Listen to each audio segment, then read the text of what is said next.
His Angelic Keeper. Tempted. A Cursebreaker novel. Melinda Kusira. About his angelic keeper tempted. Sovvan thought she'd left the adversary behind when the angels dragged her away, but she was wrong. He's inside her mind now, twisting her thoughts and making her doubt everything, even her own family. She can't help them while the devil's in her head. Can they survive without her? The battle continues, but this time it's for her mind and body. And it's the worst time for it. The seals are breaking. And the devil strengthens with each one gone, making him even harder to defeat, until there's only one left. When it falls, Armageddon begins. Find out what happens in the stunning conclusion to the 11-book crossover event that will change everything forever. The events in this book take place simultaneously with Cursebreaker hidden. This is fantasy. This is just a gentle reminder that this book is a work of fiction. It's not doctrinal in any sense, nor is it in line with any religious teaching. This book speculates about how Christianity might express itself in our fantasy world. Our scribe has always been fascinated by that, and she spent long hours pondering how a traditional epic fantasy world with its own pantheons of pagan gods and magic might shift from polytheism to monotheism. Characters within this work do not share their author's beliefs or opinions. Again, this is a work of pure fantasy. Melinda just followed the logic train until the characters in this book hijacked it. We're not sorry about that. The gray between. There exists a gray area between life and death, a place where all crossroads lead. Darkness hangs there and shadows set the scene. No light goes there unless kindled by need. Hope, love, and faith ignite a soul with fire, brightening the gray between. As you walk, the darkness stalks, it feeds on emotions. Hold your hope tight, it's your torch and don't balk. Cling to your love, sing hymns while in motion. Don't pause or that gray place will suck you dry, leaving darkening husks trapped in its woods with no path to follow. Cold, you will die, never to return to the living woods.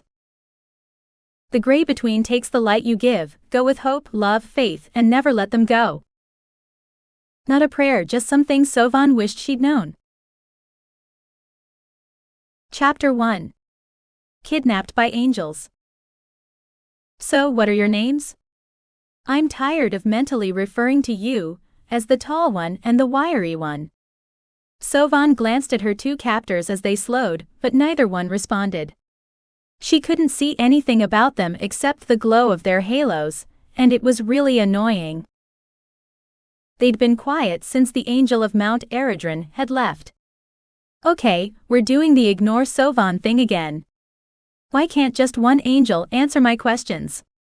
Sovvan considered escaping, but the ground was a long way down. That hadn't changed. At least tell me what you're looking for. Maybe I can help. And if she did, maybe they'd realize they were on the same side. But that might be asking too much of these angels though. We're looking for our mortals. We need to make sure they're okay before we continue on our way, said the wiry angel with more body glow, and the other angel glared at him. What's the harm in telling her? She already knows we're guardian angels. Tall and glowing glared at her. How could he find his mortal when he kept staring at her? Okay, she'd get nothing from him. Maybe his friend would answer her. What do your mortals look like? Sovvan waited, but neither angel said anything. I can't help you if you don't tell me. That should be obvious, but maybe they thought she could divine the information herself. Sovvan fought the urge to roll her eyes. I don't want to go where you're taking me, but I don't want your mortals to fall into the adversary's hands either. We're on the same side, so help me out here. Tell me what I'm looking for, and I'll help you. They could still take her to the archangels afterward, but she'd fight that. I hope you're okay. Sovvan sent that wish to both her brothers and her nephew. They were all in peril, under the mountain below them. "We don't need your help. Our mortals are down there." Tall and glowing pointed at two silhouettes hiking down the mountain. At least they were heading away from the adversary. That was good, but her captor's inattention was even better. The wiry angel hadn't noticed his grip had loosened on her arm. Sovvan yanked her arm free and punched Tall and Glowing in the gut. He doubled over and released her. "Bye-bye. It was nice to meet you, but I've got people to save. You are guardian angels, so you understand." They should, unless they were the hidebound type of angel that didn't get involved. Regardless, she was free and falling for the umpteenth time toward the sloping ground below, and it didn't look any softer than any of her previous landings. This might hurt a bit. The shadow on the side of the mountain split into two distinct figures, and one was child-sized. Oh dear, they were right beneath her. "Look out below." But when neither person looked up at her call, Sovvan cursed. Why couldn't they hear her? Maybe it was the distance. She was still quite far above them, or maybe she'd become a ghost again. That would be helpful because her ghost form was even more indestructible than her hybrid angel body. Despite all her attempts to alter her trajectory, those two hikers remained under her. Hopefully, they'd notice a growing shadow on the ground before she landed on them. Finally, the woman looked up and stared at Sovvan. She was maybe 30 with long black hair pulled back into a braid. Next to her, a boy stared up at Sovvan. He was taller and probably older than her nephew, but she wasn't good at guessing the ages of children. The duo stepped away from her shadow finally, and Sovvan breathed a sigh of relief. She wouldn't flatten them when she landed. Since the two could see her, she wasn't a ghost, so this landing might hurt. "Who is she and why is she falling?" The boy waved at Sovvan. The woman with him, his mother maybe, shook her head. Her divided skirt flared as she strode down the mountain. "I don't know. You can't escape us. We have our orders and we'll carry them out." Tall and Glowing seized her arm. But he and his companion were both invisible, which made fighting them harder than it needed to be. But Sovvan tried to deck him anyway.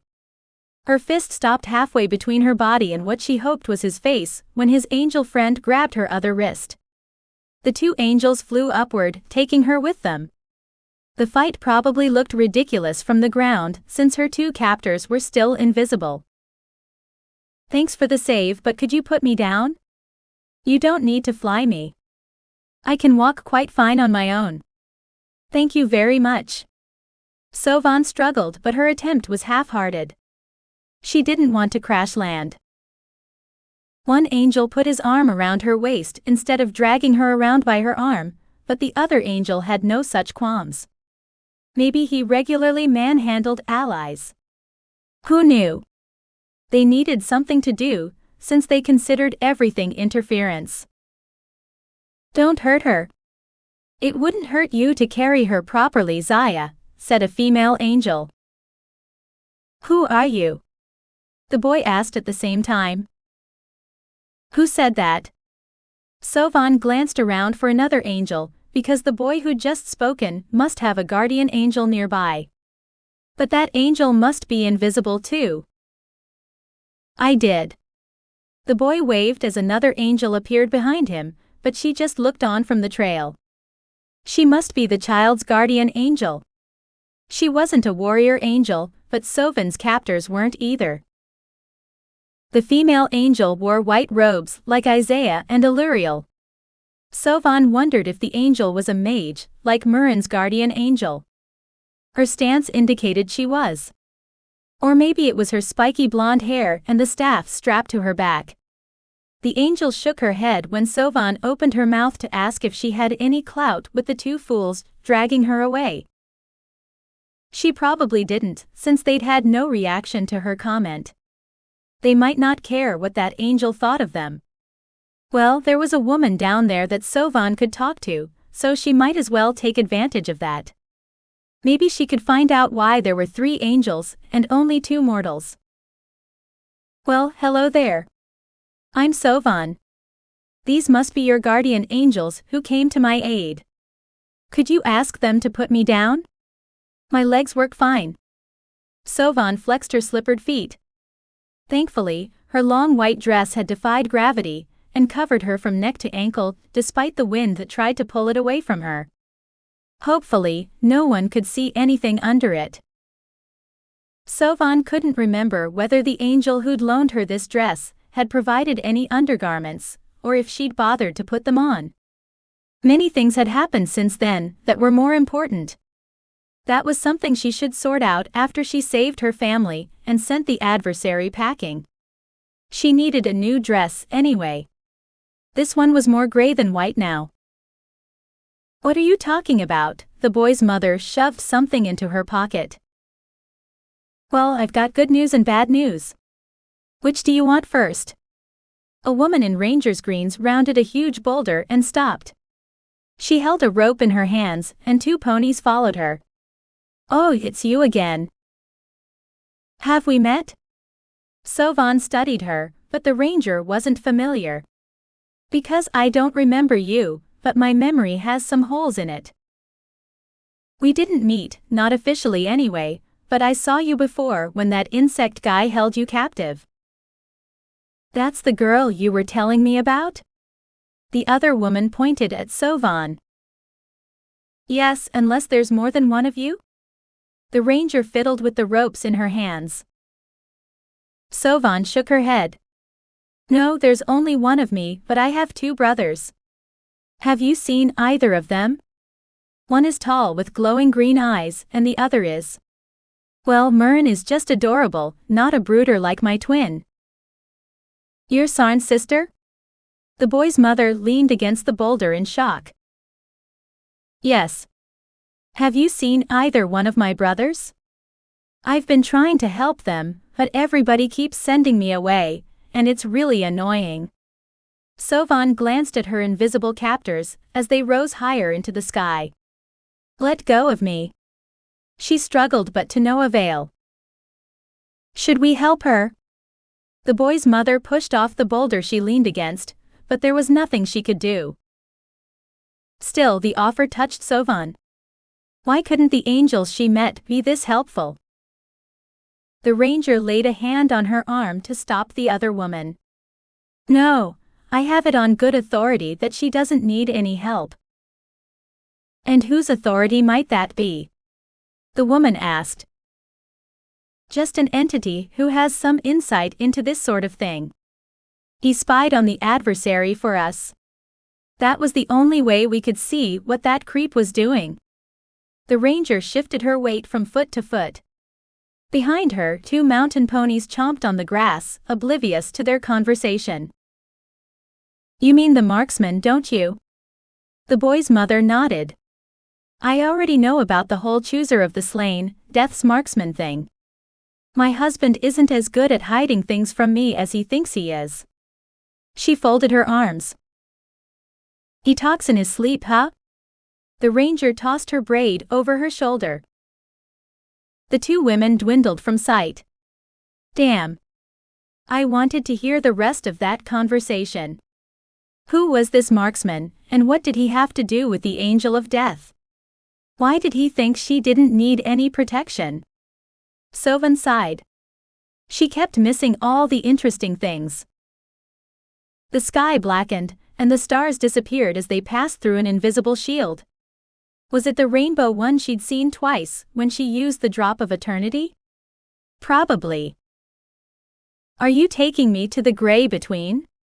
But that couldn't be their destination because the archangels weren't there. Sovvan would have seen them if they were. Yes, how did you guess? Zaya asked. So he was talking to her now. Too bad she couldn't see his face. It wasn't hard to guess, since everyone sends me there anyway. But that's not what the angel of Mount Eredron said. He told you to take me to the archangels, not to the gray between. Hadn't they paid attention to his instructions? Well, he's not here. We can't leave our mortals long enough to take you where he wanted you to go. Zaya flew faster. But we can give you to someone who can take you the rest of the way. The wiry angel tightened his grip on her waist. Uh-oh. Sovvan had a bad feeling about who that someone else was. It was probably a memory eater. But they'd just throw her at the agents of chaos again, which wouldn't help anyone. Those creatures weren't the ones trying to destroy the world right now. The adversary was. She could deal with those clockwork insects later. They couldn't leave the gray between anyway. Sovvan punched and kicked anything and everything within reach. She had to stop these two angels from taking her to the gray between. She'd lose valuable time to get back to the mortal world from there. Let go of me. I'll go back to the gray between when I'm ready. I have people to save, things to do, and the adversary to stop. He's as much your enemy as he is mine. You should help me, not take me somewhere I don't want to go. Sovvan struggled against the two angels holding her captive. Need some help? Ragnas flew toward them.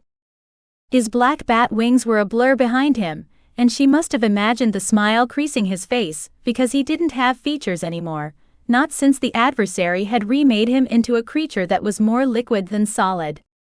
But he was a welcome sight. Yes, I could if you're so minded. These two aren't listening. I'm trying to warn them about the adversary. They should kick his butt and leave me alone. I'm not harming anyone. I'm helping. Sovvan wriggled, but they didn't let go of her. Not even when her elbow collided with one of their invisible chins. You're not supposed to be here. Zaya wrenched her arm behind her back. How is that my fault? I didn't make the rules. Sovvan yanked her arm this way and that, but she froze when she heard her nephew call her name. Auntie Sovvan. White light devoured Sovvan, and the sky disappeared behind a cloud of glittering motes. I'm coming, honey. You just hold on. Your auntie is on the way. Chapter 2. Crossroads of the Future. Now that he was in the Nexus, Fedra couldn't remember why he'd fought it for so long. Power coursed through him as he stood at the crossroads of the future, where all things were possible. It was a vast dark plain dotted with fires. Some were roaring blazes, while others were just tongues of flame. All the fires represented a possible future. Some fires connected into webs, and elsewhere sparks extinguished before ever catching fire. The future was fickle, and so was its ever-changing nexus. Behind him lay the present, but it wouldn't be when or where he'd parted ways with it because time moved ever onward, and the present moved with it. Hopefully, he could still find a way back to the gray between, close to when he'd left it. I'll worry about that later, when it's time to leave the Nexus. Right now, Fedra needed to find the future that contained his mother. There were many fires, but only one represented her future. He didn't know if he could even find it. She might have closed off her future, so none of her children would see when she'd pass away or how. She was thoughtful like that. Where are you, Mom? Fedra checked the fires closest to where he'd arrived, but none held any images of his mother or his family. He moved out from there to the next semicircle of fires, and almost stumbled upon a thin spot in the fabric of reality where the future and the present touched. Fedra backed away from that thin spot slowly and carefully, while checking to make sure there wasn't another one behind him or on either side. He didn't want to fall into the present somewhere other than where he'd left it, which was a possibility. Where are you, Mom? I know you're still alive. I feel it here. Fedra pounded a fist against his chest. Nor could he linger here for long. He didn't trust his sister, Phelan, to stay out of trouble. Two fires raced toward each other, and he jumped out of the way. Somehow, he'd ended up in between them. You need to pay more attention. The future is a dangerous place for the unwary, a woman said from somewhere behind him. Who said that? Fedra glanced around. Two fires slammed into each other just a few feet away from him, and an explosion rocked the ground, staggering him. You know who I am. Every place has its guardian, even the nexus of the future. Well, that guardian wasn't his mother. This woman didn't sound like her, and Mom couldn't make herself invisible. Are you an angel or a god from one of the fallen pantheons? One fire nearby swelled up to his height and divided into a head, a torso, and limbs. The fire creature glared at him with red glowing eyes. They'd have been more impressive if he hadn't spent his entire life looking at those same eyes in the mirror. Fedra folded his arms. Well? Are you an angel or something else? Something else, said another woman, and she sounded a lot like Rachiel. She was probably an angel, but she didn't reveal herself, so he couldn't tell for sure. That was okay. Fedra had met enough angels on this adventure so far. He could skip meeting another one. Do either of you know where my mother is? He'd accept help from anyone at this point. The fire creature shrugged, then disappeared. I'm sure you'll find her. Part of her is always here. She's annoying like that. Okay. If they wouldn't help, then he'd better get back to his search. Fedra turned and chose a new direction. Before he'd gone clockwise, but now he tried moving counterclockwise through the fires radiating out from the present. He couldn't check them all, not in the time he could spend here. At a certain point, his powers would pull him back to the present, even if he wasn't ready to go. So he'd better make the most of it while he was here. Someone ought to see this, so they can do something about it. Since you're here, you're elected. The angel grabbed his arm and dragged him over to a small cluster of fires that had just sprung up behind several larger ones he'd already checked. What am I looking at? Fedra stared into the flames. Shapes moved in them, and images blossomed in his head as his gift took over. A cavern so large Fedra couldn't see its other end appeared in his mind's eye. Two bat-winged man-shaped creatures made of liquid darkness wrestled with another creature above that deep chasm. Somehow they could fight and fly at the same time. They must be the Adversary's minions. One minion slammed his head back and tried to break the other minion's nose, but it just bounced back after each blow. Going somewhere? The Adversary said as he appeared. Unlike his minions, he didn't have any wings, but he didn't need them because his torso ended at a cloud as black as his robes, like a djinn from a bard's tale. A cloak covered his head and shaded his face if he had one. His violet glowing eyes seemed to float in the darkness under his hood. Creepy. Fedra rubbed the gooseflesh on his arms at the sight. The Adversary conjured a harpoon out of the darkness, wreathing his hands. He launched one at each of his minions, catching one in the chest, another in the shoulder, and a third in the gut. Only two minions screamed in pain.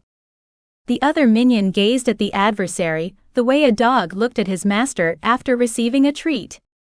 Or he did, until his face dissolved into a smooth black oval that had no expression at all, nor any features. Minion number 3 was clay in his master's hands again, and that suited that creature just fine. Fedra shuddered. He couldn't understand that kind of mindless devotion to a villain, of all things. Keep watching, the angel said, but her voice came from far away. Was she walking away from him? If so, her feet didn't make a sound. Yes, keep watching. The fire creature stood right behind him now, and her light brightened the scene. He couldn't believe it had taken this long to figure out who she was. One of Mom's oldest titles was the Illuminator of the Future, and that's what this creature was, the light that revealed the future. But she could be nicer about it. She must get lonely here. He didn't know how many fates there were in the world anymore, or how many were in his family. Not all of his sibs came here.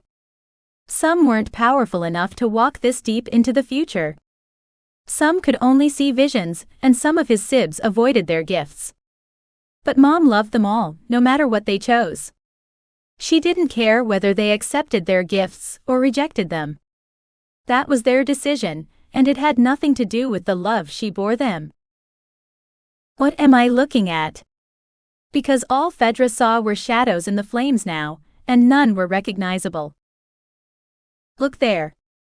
The fire creature turned his head until Fedra nodded, but she didn't let go. The adversary laughed as he tugged the dark cords attached to the harpoons, impaling his minions. Come along, boys. It's time you moved on. You've got work to do. Where's Gore? One of his minions asked. Don't worry. You'll see him soon. Where's your other friend? What's his name? The adversary snapped his fingers. But none of them supplied a name. Weren't there 5 of you? No, there's just 3 of us. The adversary gestured to his sycophant. How many friends do you have? But the third minion had sunk deep into his influence. Just you, master. I don't believe you.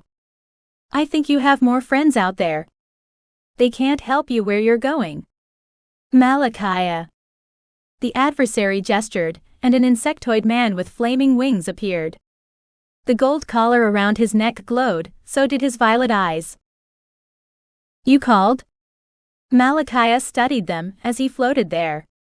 His prehensile tail slashed angrily at the air behind him, and sent dark droplets of ichor flying from its bleeding end. It looked like someone had chopped off the end of his tail. Blood spattered his horns and ripped white robes too. So the gateway hadn't destroyed him when it had collapsed. Damn it!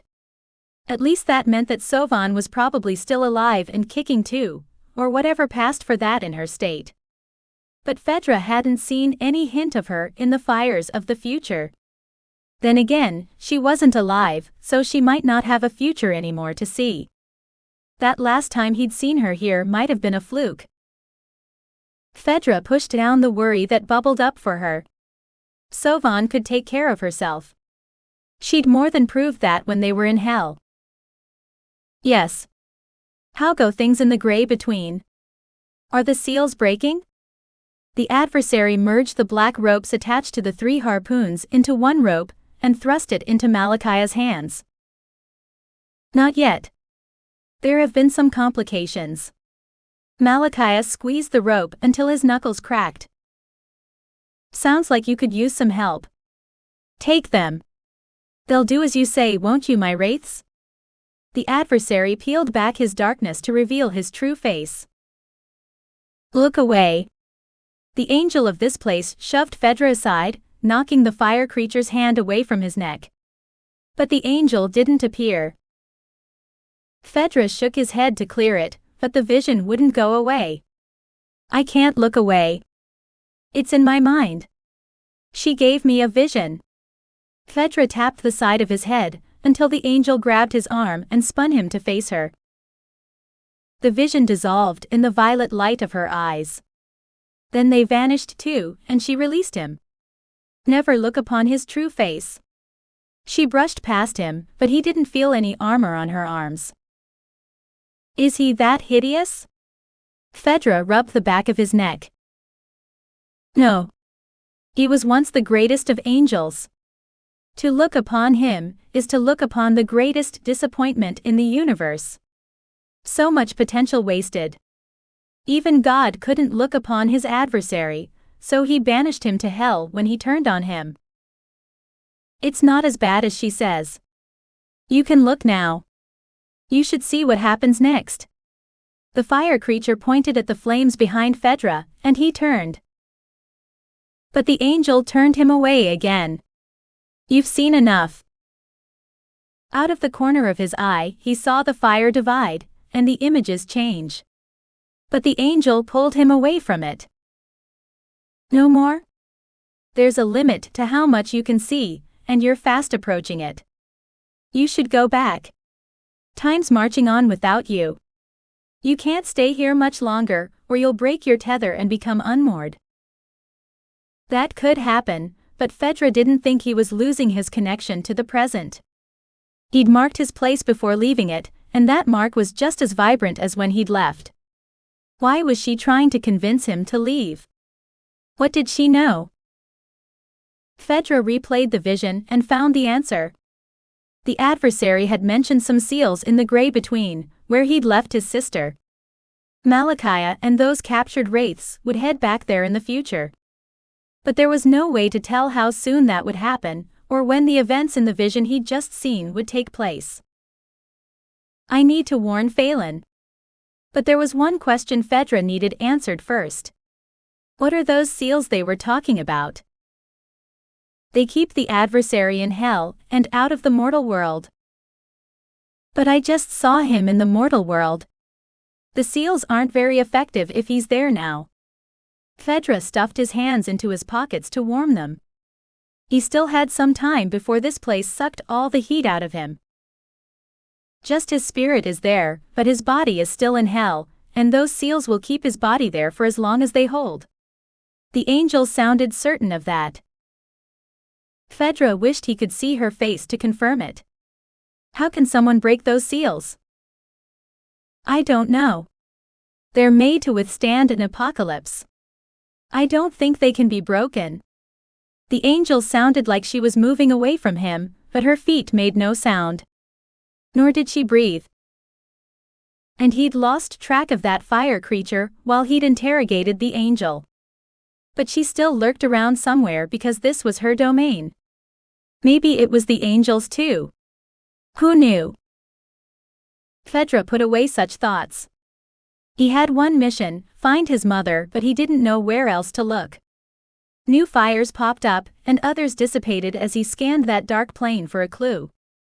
Fedra shivered as the Nexus leached more of his heat. Soon, he'd have to return to the present. The angel was right. A dozen fires divided and merged, then divided and merged again. Flames ran deeper into the future, until they were just a distant glow on the horizon, and the ground rolled forward as the future kept moving. Behind him, the present raced to catch up. If he just stood right here, he'd collide with the present moment and hopefully he'd end up back where he'd left it, but not when. Some time would have elapsed. Well, standing here wouldn't generate any heat. Fedra zigzagged around the fires and scanned them for familiar faces or places. He stumbled across a few fires with images of his siblings, but they ran off into the distance. Fedra didn't follow them. He didn't want to know when the people he loved most would die, or what their futures held. The future was always changing anyway. What he saw today might be completely different in an hour or two, especially for his fiery sibs. Reality thinned, and Fedra stumbled, too chilled and tired to stop himself.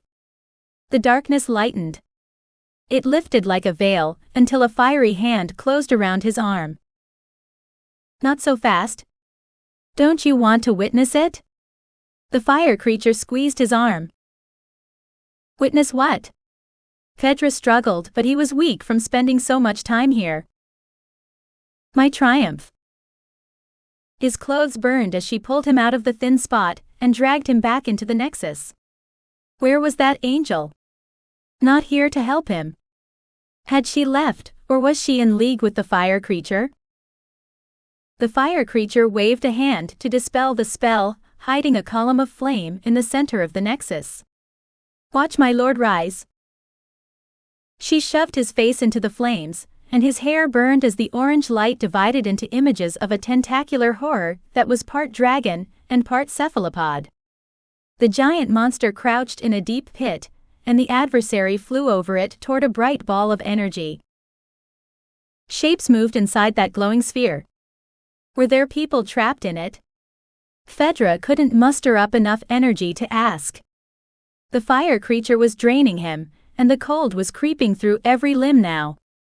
He screamed, as the vision blotted out everything else. A man appeared, holding a white glowing cross that was taller than he was. A giant luminous dove flew him over the chasm and the monster inside it, and Phaedra wished he'd taken that new religion more seriously because he was seeing a vision of God. If only he knew how to reach out to him and ask for help before his tether to the timeline broke. It strained to hold on to him and to his place in time, but his powers were draining into the creature, forcing this vision on him. Soon he'd have nothing left to save himself. A tear crawled down his cheek and froze. "I'm sorry, Mom. I really screwed this up." Chapter 3. Where's Mom? When the column of flames disappeared, Flare had expected his brother and that metal creature to disappear. But that hadn't happened. Did something go wrong? "Where's Mom?" Phobor made a show of looking around to keep from scaring their youngest brother. But they couldn't hide the fact that Mom had left, and Phobor hadn't gone with her as planned. "What happened? Why didn't you go with her?" Flare rose from his seat on the balustrade and stalked over to his confused brother as the clockwork creature turned on him. "Where is she? What have you done with her?" Metalara grabbed Phobor and lifted him off the ground. That was no mean feat since Phobor was solidly built. He also flamed up immediately and went full phoenix on her. "Would you quit that? You're not supposed to get all fiery at home." But Flare was feeling like flaming up too. He just didn't want to ruin his skirt. The soft cloth was difficult to get. Otherwise he'd totally torch that clockwork woman, and to hell with the fact that she'd saved their mother. They only had her word on that, and Mom wasn't here to referee. "Put him down." Fan dropped like a hammer onto the roof, shaking it. He was mostly human, but his dark skin rippled across his back, and the imprints of wings appeared and disappeared like magic. He was one scary dude. Applause made Flare turn to see just who was clapping, his youngest brother Fair. Oops. They shouldn't engage in fisticuffs in front of the little boy. That might give him ideas, and Mom would ground him for life if she traced those ideas back to him. Flare signaled to Phaedrina and Phaedon to take the little boy inside. But both just folded their arms and remained seated on the balustrade. They weren't going anywhere as long as there was a show in progress, even if that show was just their siblings behaving badly. Flare didn't blame them.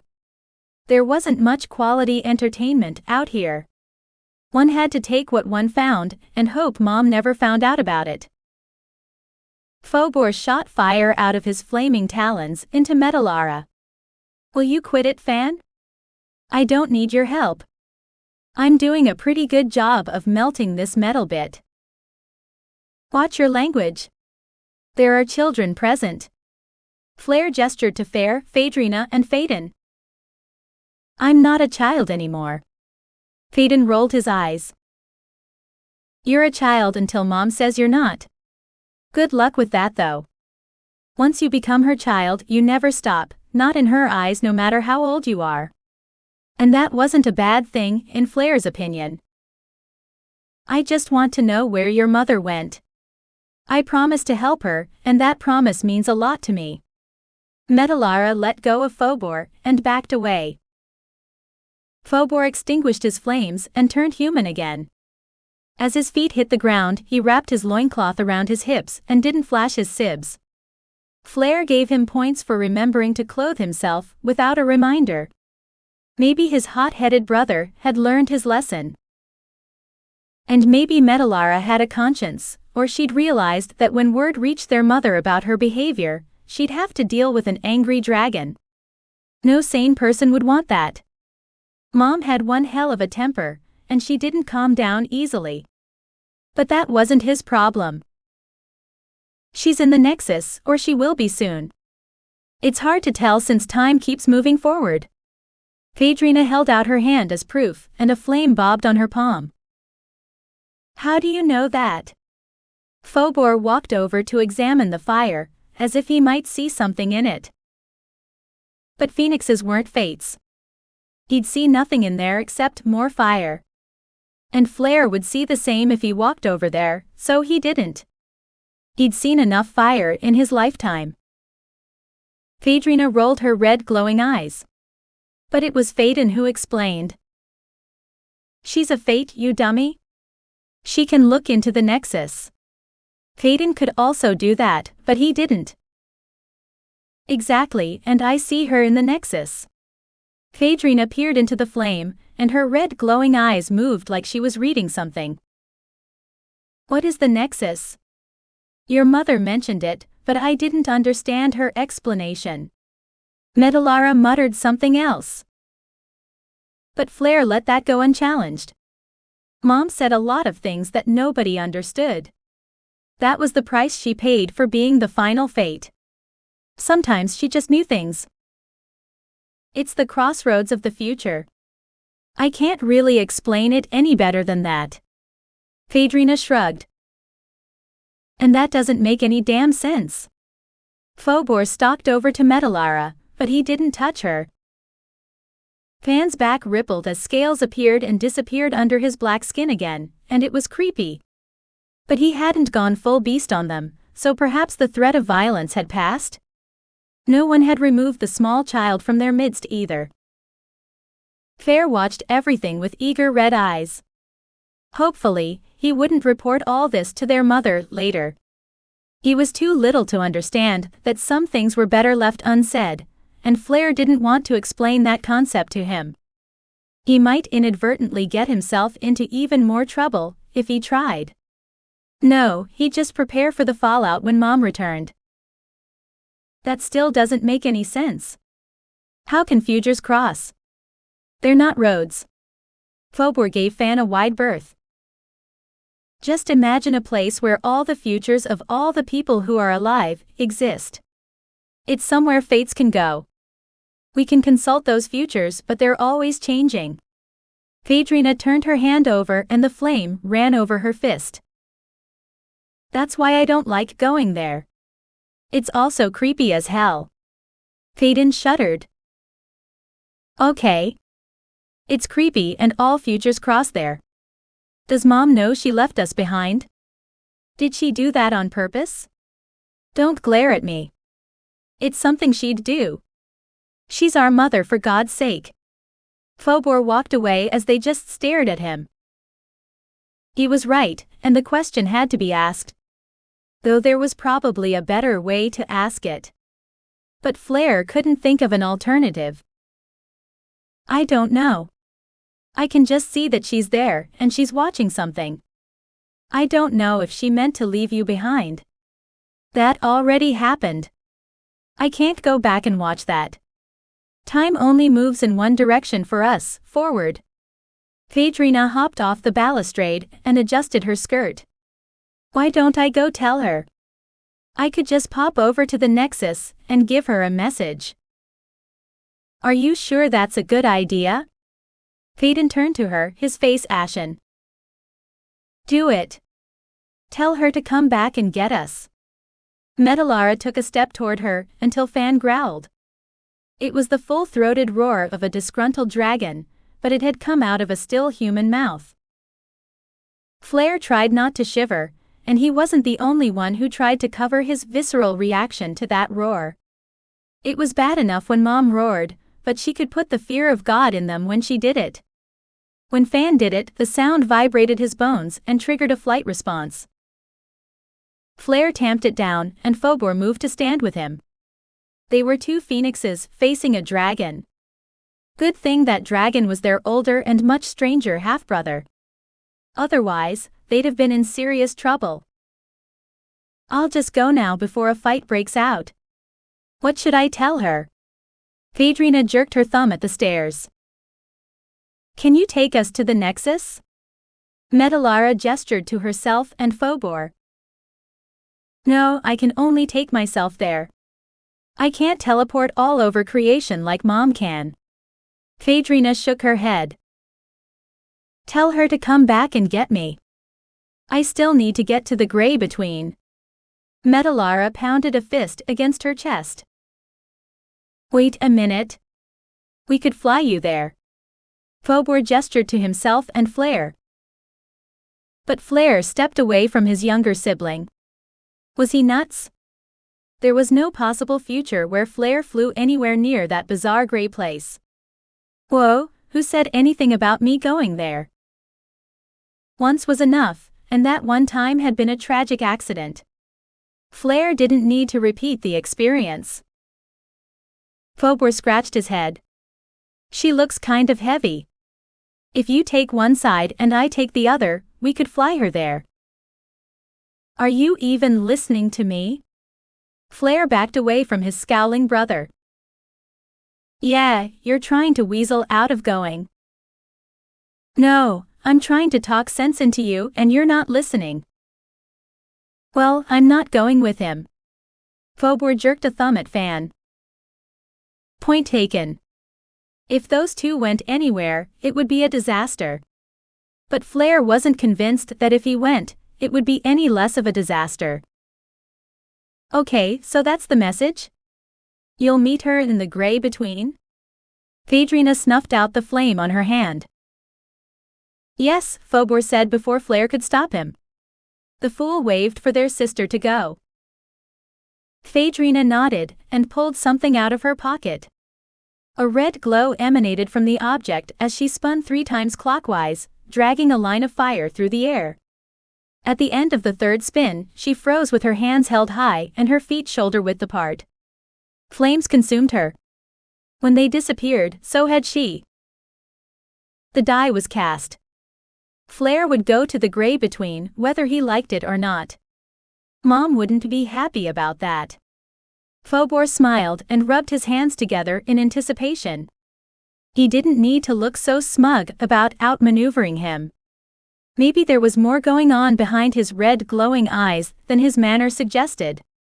What a frightening thought. I hope she knows what she's doing. The Nexus is a dangerous place. Phaedon hugged Fair tight and the boy yawned. Why's it dangerous? Fair reached for his stuffed dragon. It had fallen when Phaedon had hugged him. Phaedrina will be safe enough with Mom there, right? Fan turned and glared at them.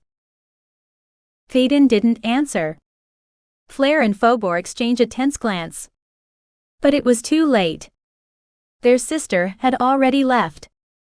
There was nothing else they could do, except hope she'd be okay. Chapter 4. Summoned. Sovvan had never been fully conscious during transit before, so this was a new experience. Light blinded her though, making it hard to see anything except white light. It had no scent either. Nor did she even feel like she was moving, but she must be because her nephew's voice grew louder and clearer with every syllable he uttered. Auntie Sovvan. Come here please, Ran shouted. When that light disappeared, Sovvan blinked to clear her eyes, then glanced down to make sure all her parts and pieces had arrived with her and ended up in the correct place. She'd never arrived in pieces before, and she prayed she never did as her gaze landed on her twin. He sat on the ground dazed from something. What happened? Sovvan dropped to her knees beside him, and the circle of curious men and women in blue uniforms made room for her. Who the hell were they? And why had they surrounded her twin? One of the men in blue knelt on her brother's other side. He was scruffy, scratched up and dirty, likely from wandering around under the mountain. Subterranean living had its drawbacks. I need power and you have some to spare. The man extended a hand to her and his eyes glowed a soft green. May I borrow some? I don't mean to insult you, but I don't know you. So you'll forgive me for not taking your word. Sovvan put her hands behind her back, just in case this guy tried to force the issue. Bro, is what he's saying true? Sovvan looked from him to Sarn, and she refrained from poking him when he just looked at her. It's okay. He's trying to help me. Sarn reached for her hand and she clasped it. Now that was a whole other story. This man in blue must be an ally then. How do I get the power out, so I can give you some? Sovvan looked to him for an answer when Sarn shrugged. Not helpful. Don't look at me. I know how to pull power out of the ground, not people. Sarn squeezed his son's hand. Ran hugged his bear tightly. The tyke was as disheveled as his father, but he didn't care. Then again, neither did Sarn. You don't need to do anything. I'm a channel. Pulling power is what I do. Just take my hand and relax. You shouldn't feel a thing. The man extended his hand to her again. This time Sovvan clasped his hand, but he let go a moment later. I didn't feel anything. Did it work? Sovvan kneaded her skirt. Yes, I only took a little. That's all I need for this. He opened his eyes. They glowed a familiar green, and the sight comforted Sovvan. Maybe he'd know how to put that magic back into her brother. Begging your pardon, Captain. But you should take more if the lady allows. Your spells have been mighty helpful, one of the men in blue said, but the others echoed him. Is he a mage? Sovvan leaned close to her twin and whispered. But Sarn wasn't paying attention to her, he watched the people in blue. I think so, he healed Papa with JC's help. Rand shrugged, then resettled his stuffed bear on his lap. The toy looked disconcertingly similar to the ghost bear Sovvan had met when the Queen of all Trees had summoned her. Do you know what his name is and who these people are? Sovvan hoped he did. Sarn trusted them, but who knew if he should? But Rand didn't answer, as the men and women in blue talked about getting more magic from her, as if she wasn't there. Was that even a good idea? The magic inside her needed to return to its rightful owner, Sarn. If she kept giving chunks of it away, could he still take it back? What if he needed a lot of magic to save his son? There was a giant monster loose under the mountain. The captain touched Sarn's chest and ignited a symbol Sovvan hadn't known was there. What on earth was happening? The light blinded her for the umpteenth time, and Sarn squeezed her hand. Someone asked the question on her lips. Captain, what's happening? He's dying. Certain kinds of mages can't break their word. If they do, the broken oath becomes the truth, and the original oath is then a lie.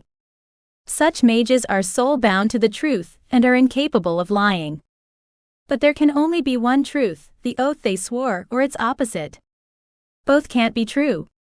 Unless that situation is resolved, they die. It's the price they pay for the power they have. So Papa's dying? No. Rand shook his head and flung himself down on Sarn's lap and sobbed. Sovvan rubbed his back. How could her twin be dying? She couldn't wrap her mind around that. It just didn't seem possible. Can't you do something? A woman asked before Sovvan could. The captain shook his head. I don't know anything that could save him except the man who extracted that promise. So Gerlo needs to release him? Someone asked, but Sovvan couldn't tell which person in blue had spoken. The cave was too dim. Yes. The captain grimaced. How long do we have? Wait a minute. You promised you'd never leave me. And that promise trumps any promises you made to this Gerlo person. Doesn't it? Sovvan glanced around for an answer and noticed JC's white robes in the crowd of blue uniforms. She had so many questions for him, but now wasn't the time. Auntie Sovvan, save him. Rand tugged her skirt. Oh, my poor little lamb, she gathered him into her arms and rocked him. He curled into her and cried like his heart was breaking. Hush now, everything will be all right. I can keep him alive for a while. Can't I? Sovvan regarded JC. He nodded and leaned on his cross. You are a loophole just like your brother. And that's what loopholes do. They bend the rules and even the odds for the side of right. Would you tell my angelic minder that? She doesn't see things that way. Sovvan nodded to the space behind her. She couldn't see Miss Raya, but she could sense that angel. Sarn's guardian angel waited for an opportunity to grab her. But I'm beginning to, Miss Raya said, startling Sovvan. What had brought about that change of heart? I wondered when you'd show up. He is your charge after all. Sovvan glared at the spot where Miss Raya's voice had come from. And who are you? The captain asked Miss Raya. A friend, and that's all you need to know. Her name's Miss Raya. She's my brother's guardian angel, but I've been doing most of the actual guarding. Sovvan patted Rand's back as he raised his head. She's an angel too? Rand asked between tears. The poor dear had forgotten he'd already met that particular angel earlier. It didn't help that he couldn't see Miss Raya. But Sovvan couldn't fault him for forgetting. There'd been so much going on. The poor child had too many things to keep track of. He didn't need any more, so she handed him his stuffed bear. You're an angel? The uniformed men and women looked aghast at such a suggestion. Sovvan shrugged. Gray patches bloomed on her hands, and they extended thin, dark lines in every direction as her strength flowed into her brother to keep him alive. Sort of, it's complicated. Rand touched one of those gray patches with hesitant fingers, then turned tearful eyes on JC. Please help Papa. Auntie Sovvan can't do it all. Aren't we due a miracle after all we've been through? The woman with the religious symbols asked. A slow smile spread across JC's face. He bent and traced a cross on Sarn's forehead, and the grayness left his features and Sovvan's hands too. Given how many rules the adversary has broken, I can give you 12 hours. Do you hear me, Sarn? You must report to the man who holds that oath before those 12 hours are up. I wish I could give you more time. JC tilted his head to one side as if he was listening to something, and he grinned. Lucky for you, that man is on his way down here. He's looking for you. He is. That's good, right? Rand wiped his eyes on his stuffed bear's head as he glanced from face to face for an answer. Are you kidding? Any time the Rangers show up in force is a good thing. This problem needs fresh minds and sharp weapons. The woman grinned, and the remaining people in blue broke into relieved murmurs about when and where the Rangers would appear. What does he look like? Can someone describe him for me, so if I see this Gerlo person I can drag him over to my brother for a chat? Sovvan looked expectantly at Sarn for an answer. When Sarn gave it, her mouth dropped open. He just described the man whose office she'd fallen into. So, he wasn't the Lord of the Dragons after all. Sovvan didn't know if she was relieved or disappointed. The dragon-obsessed man was just a ranger. I think I've seen him before. You've done more than see him. You met him earlier, said Miss Raya, but she was still invisible. She was also right. Damn that annoying angel. When? How did you meet him? Did you promise him anything? Sarn stared at her. Sovvan? She shook her head. Relax. I didn't promise him anything. We met by accident, and it ended quickly. And just so you know, I don't go around promising random people things. That's a recipe for disaster, even you should know that. Sovvan glared at her twin, and he looked suitably chagrined. Hopefully, he'd learned his lesson. Who are these people? Sovvan whispered to her distraught nephew as she hugged him. Maybe this time he'd answer her. They're guards. Nulthar is their captain. Rand sniffed but no tears fell. Thank you, honey. You always know what's going on. Sovvan gave him an extra squeeze. Rand nodded and tightened his hold on her. His bear fell to the ground, forgotten while they embraced. The captain signaled for silence. This is indeed good news, but let's not get ahead of ourselves. The lower quarters is a large and confusing jumble of tunnels. We know it because we patrol it, but the Rangers don't. So we're still on our own against monsters and God knows what else until we link up with them. But we have their mage. That's got to count for something. A man in blue added, as Ran wriggled out of her grasp. All eyes fell on Sarn. Didn't they know he'd lost his magic? Ran threw his arms around his father's neck. I'm okay for now. Sarn pushed up to his hands and knees. He still looked a little gray around the edges, but that was fast fading back to a healthier hue as his son clung to him. And we have you. Don't discount that. You know a lot of spells. Don't you dare deny it.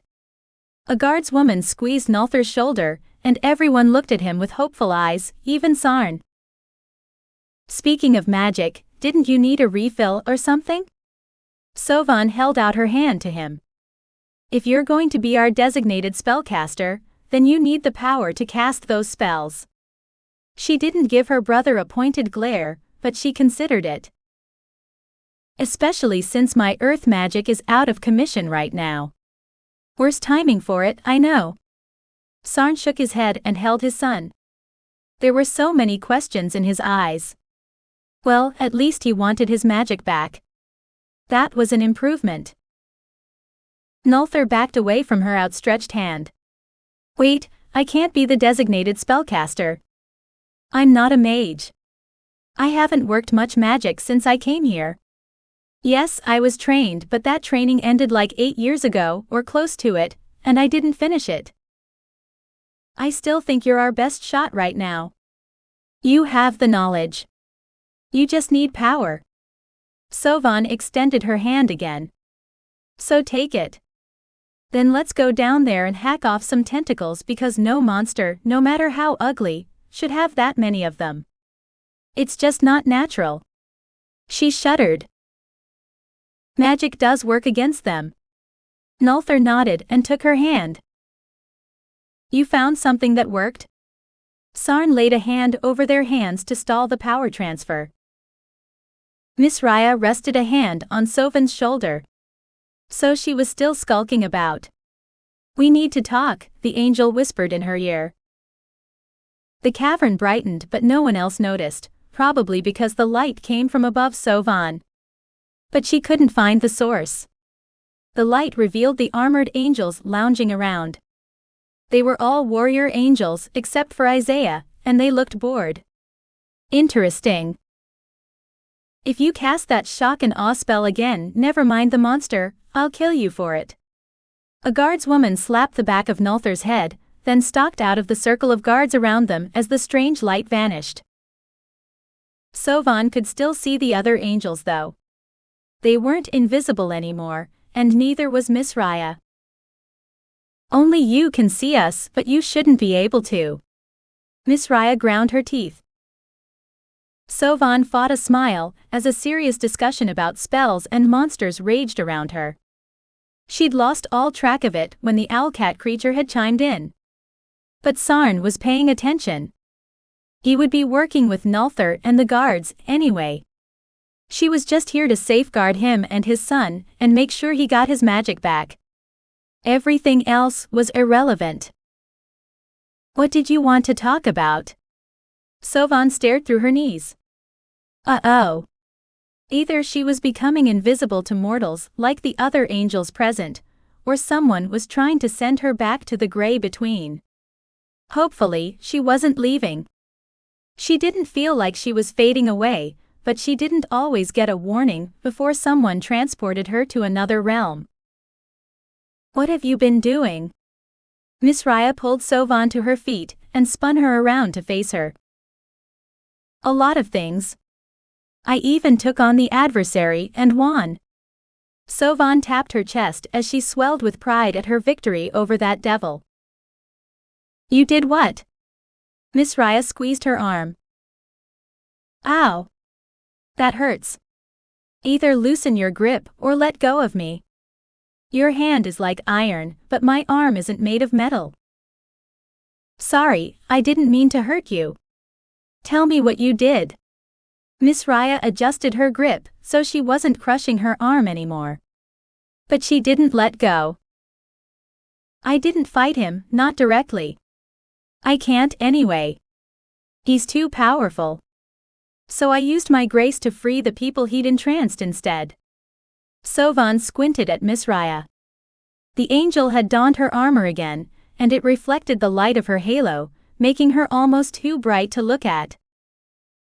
You're lucky he didn't squash you like a bug. Miss Raya shook her head. Ah. She cared. A dark thread shot between them, and Miss Raya gestured to it. What is that thing? Sovvan shaded her eyes, as another thread darted across the cavern. Oh, that. It's a spell cast by the Adversary. Don't touch it. So far the spell threads had stayed far away from her family and the guards, but that might change. I should convince them to move the conversation to a safer location. Why is it here? Miss Raya shook her fist at Sovvan like she'd caused it. Sovvan planted her fists on her hips. I don't know. They're all over the mountain. Sovvan turned away from her to save her sight, as a shadow fell over them. No one had even noticed that she'd faded from sight. But her brother and nephew should have noticed at the very least.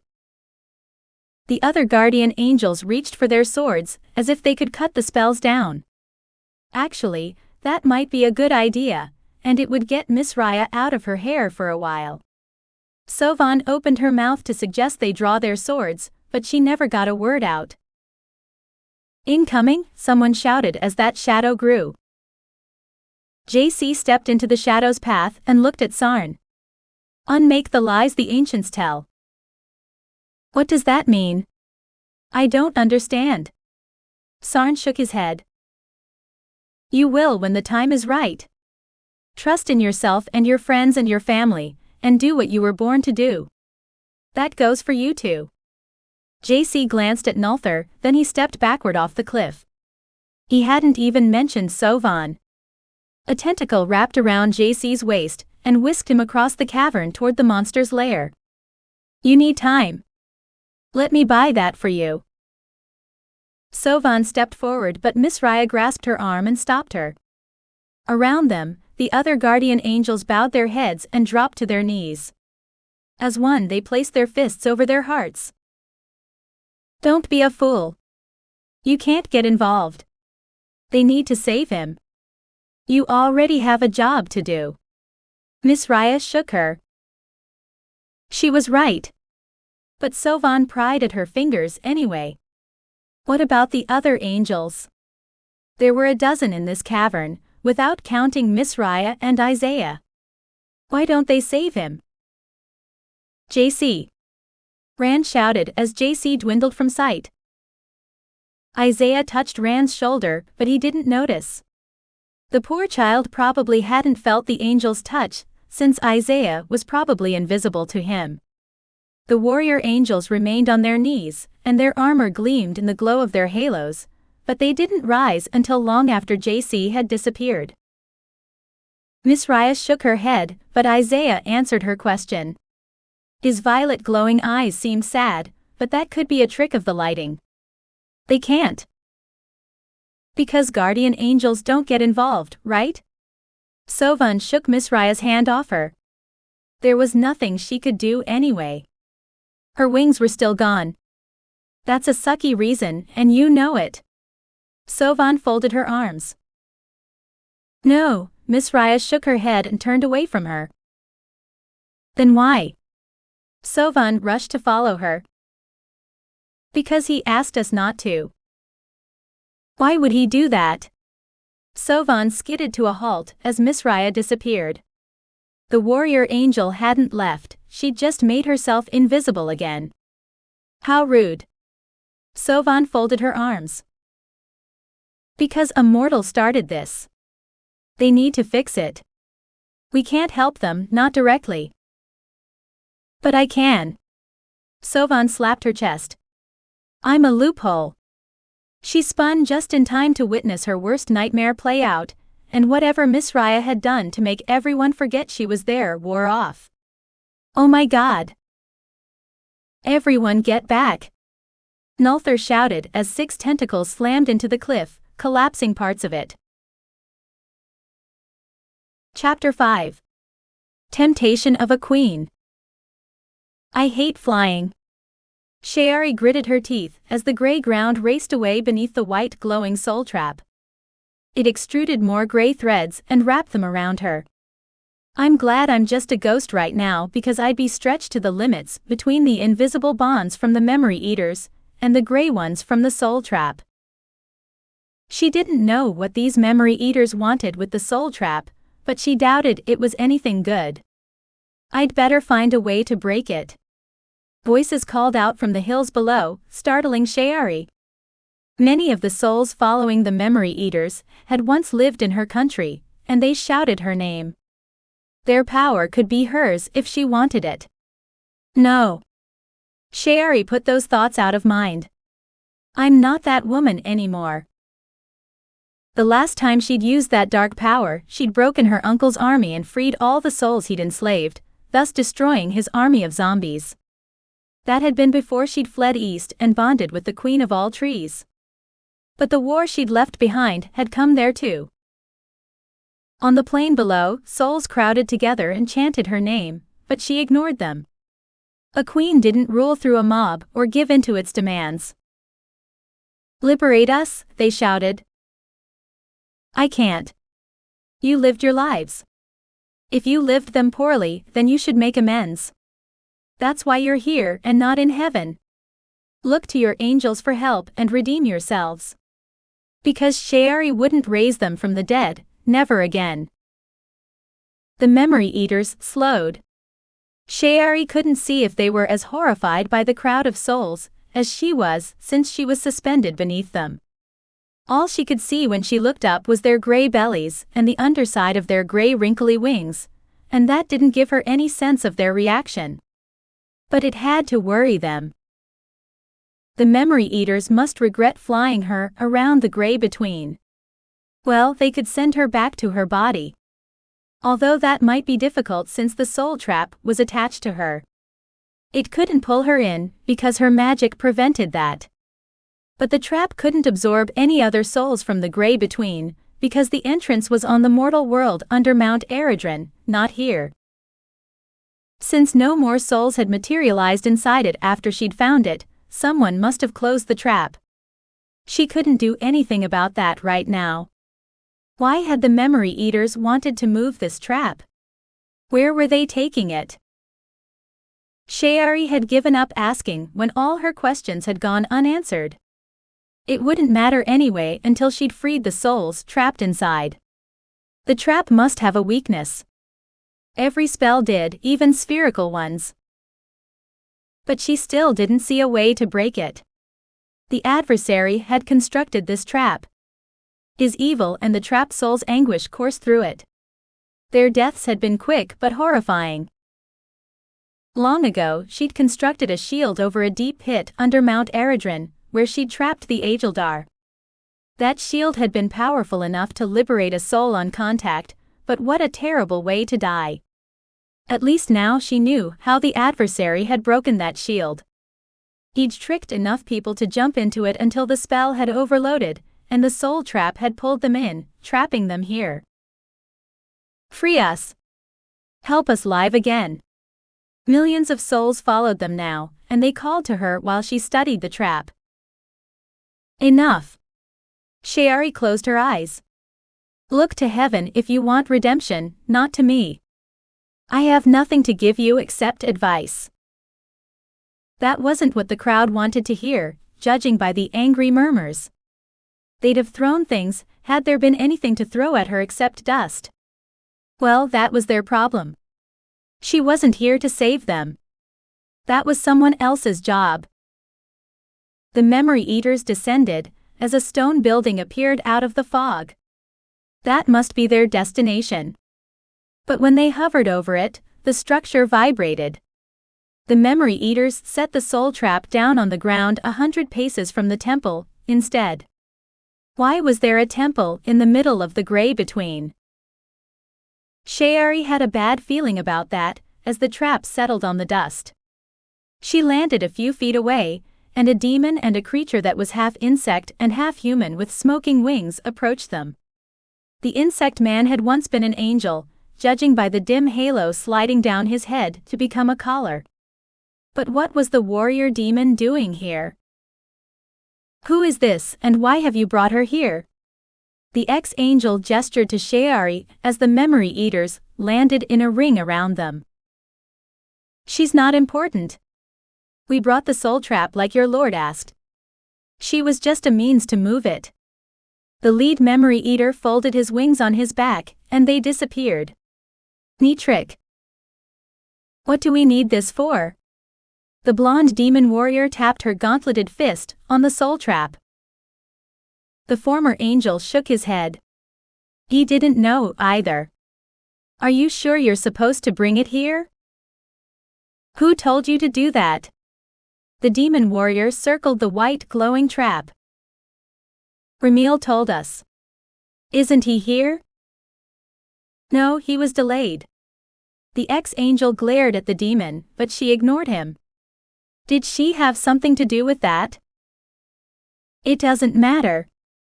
Our brother saw him coming this way. I thought he'd be here by now. No, he's not.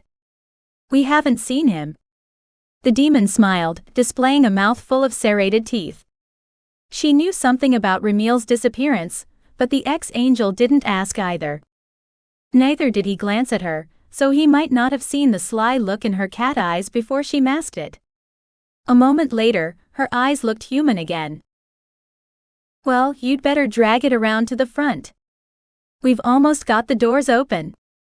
The ex-angel gestured to the building behind him. I'll do no such thing. Shayari squared her shoulders. She wouldn't take an object made by the devil into a holy place. The repercussions of that didn't bear thinking about. Shayari had sworn a long time ago that she'd always be part of the solution no matter what that cost her personally, and she'd never reneged on that. The ex-angel reached for Shayari, but his hands passed right through her. Shayari laughed and spun on her heel. You can't touch me. I'm just a soul. I don't have a body in this place. He growled something, a curse probably. That ex-angel could threaten her all he liked, but he couldn't hurt her, not in this form, and that was her only advantage right now. We'll see about that. He hurried around the temple, only to return a few minutes later dragging a skeleton in a hooded black cloak by the infernal chains that bound her. His prisoner had white wings, so she might be the angel of death. Move the soul trap or I'll break her bones until you do. To prove he wasn't kidding, he lifted her arm and brought it down on his knee, snapping it like a twig. But his prisoner was just made of bones, and the one he broke knitted as he stared at it. Death grinned at him. Did you forget, Malachiah, that I'm an archangel? I have more power than you could ever dream of. You can break my bones, but I'll heal every time you do. Well, that settles that. I don't need to comply with his wishes. Shayari folded her arms. Not if that angel was willing to endure the discomfort of a broken bone until it healed. Stalemated, Malachiah glanced around for something else he could threaten her with, until a voice like thunder called his name. Malachiah. He threw death at the demon and leapt into the air. His flaming wings snapped out and caught an updraft. A moment later, he flew away and disappeared without a word. But she'd seen his eyes. There was nothing in them. When the devil called, he had no choice but to answer. Was he under a spell? Well, that was his problem, not hers. He decided to throw his lot in with the enemy. But his name was familiar. Shayari caught Death's eye. How do I know him? The archangel picked herself up off the ground where she'd landed. He was Sovvan's guardian angel. So that's why he looks familiar. Shayari snapped her fingers. She had a vague memory of him from a couple of months ago, but he'd looked a lot more human then. That explained why she hadn't recognized him. But who is this demon with the lion's head embossed on her breastplate? I'm Lionestra, and you must be Shayari. Your uncle has said a lot about you, some of it complimentary. The demon ran her hand over the sword sheathed on her hip. I hoped he'd go to hell when he died. Thanks for confirming it. Shayari added that to the long list of places she never wanted to visit, alive or dead. Why did the adversary call him? The lead memory eater asked. Maybe my lord needs him to screw up something. That's his only skill. Lionestra let her hand drop to her side until a shout startled them. You. I'll rip you limb from limb for what you did to me. A half-armored demon charged down the hill behind the temple and headed straight for Lionestra. The leather strips of his skirt flared in the wind as he ran. He must be Remiel. The lead memory eater stepped between the two demons. Our part is done. Pay us what we're due. You'll get your payment when my lord attains his goal, and not a moment sooner. Now step aside, so I can teach this fool the same lesson he failed to learn earlier. Lionestra drew her sword and dropped into a defensive crouch. She signaled Remiel to come to her. You'd better not forget. I never forget a debt. I always pay them back with interest. Lionestra parried Remiel's overhand chop at her head with ease. She moved like a striking snake. Stymied, the memory eaters turned as one and flew away, disinterested in the fight and in her. Since the two demons were otherwise occupied, Shayari turned to the bound angel and squared her shoulders. You've taken a lot of people I loved. The hooded angel turned her head. Death comes for everyone. I'll come for you too when the time comes. True, but I don't like the devil having control over you. Neither did Shayari want to help that creepy angel either. But her bonds had disappeared with the memory eaters. He doesn't. He only thinks he does, but that too shall pass. But not without having an effect on death. Her violet glowing eyes were cold and as fathomless as the sea. Shayari shivered and bent to examine the angel's bonds. Part of her wondered if she ought to leave the angel bound. There was something wrong with her, and it went beyond her skeletal appearance. Chapter 6. Not what I expected. Are you sure this is a good idea? Her dragon asked while they were in transit between realms. It was the worst time for such a question. Why are you asking that now? We're almost there. At least Faye hoped they were. The Nexus wasn't her final destination, just a stop on the way to the Grey Between, because the agents of chaos had interfered with all her previous attempts to reach that benighted place. But they can't stop me from finding the future where I get past their machinations. The future was her playground, not theirs. But first, she had to reach the Nexus. She'd have more power there. Is it safe to bring that metal woman to the Nexus? What if it's all part of her devious plan? Her dragon couldn't manifest to look her in the eye because they were in transit still, but she could send her a mental picture of her giving her the side eye. Dragons were such drama queens. Now isn't the time to discuss that. We're here. Faye waved her hands to dispel the flames when her feet touched the ground, but a gray vista spread out before her instead of the dark fire-dotted plain of the future. What the hell had happened? Why aren't we in the Nexus? I don't know. Did you select the right destination? Because this is the Grey Between, not the Nexus. A small red dragon appeared on her shoulder. Yes, of course, I picked the right destination. I bet it was the agents of chaos again. They messed with my transportation spell. I'll get them for that. Faye kicked the gray dirt, but it wasn't as cathartic as it would be to blast those metallic insects for their meddling. Just point me in their direction, and I'll slag them for you. Her dragon rubbed her little claws together in anticipation, and smoke curled from her lips. Well, the Grey Between was our original destination, so I can't be too mad we ended up here. Faye turned to check on her two passengers. They'd been uncharacteristically silent since their arrival, and that usually meant trouble. But neither Phobor nor Metalara was there. Had they wandered off? Where are Metalara and my son? Faye scanned the area. If they had wandered off, she'd see them because the gray between was one giant plain of gray hills, so where were they? The gray fog that usually covered this place had lifted, leaving a miles-wide view of nothing. Why was this area free of that annoying fog? I don't know. Could they still be at home? Her dragon climbed up the side of her head until Faye plucked her off. Why did you do that? I was trying to help. The dragon folded her forelimbs over her chest like a disgruntled human, and glared up at her with red glowing eyes. No, you were annoying me. As for your second suggestion, let me check. Faye held out her other hand, and a flame appeared on it. Inside it, the roof of her fortress home popped into view.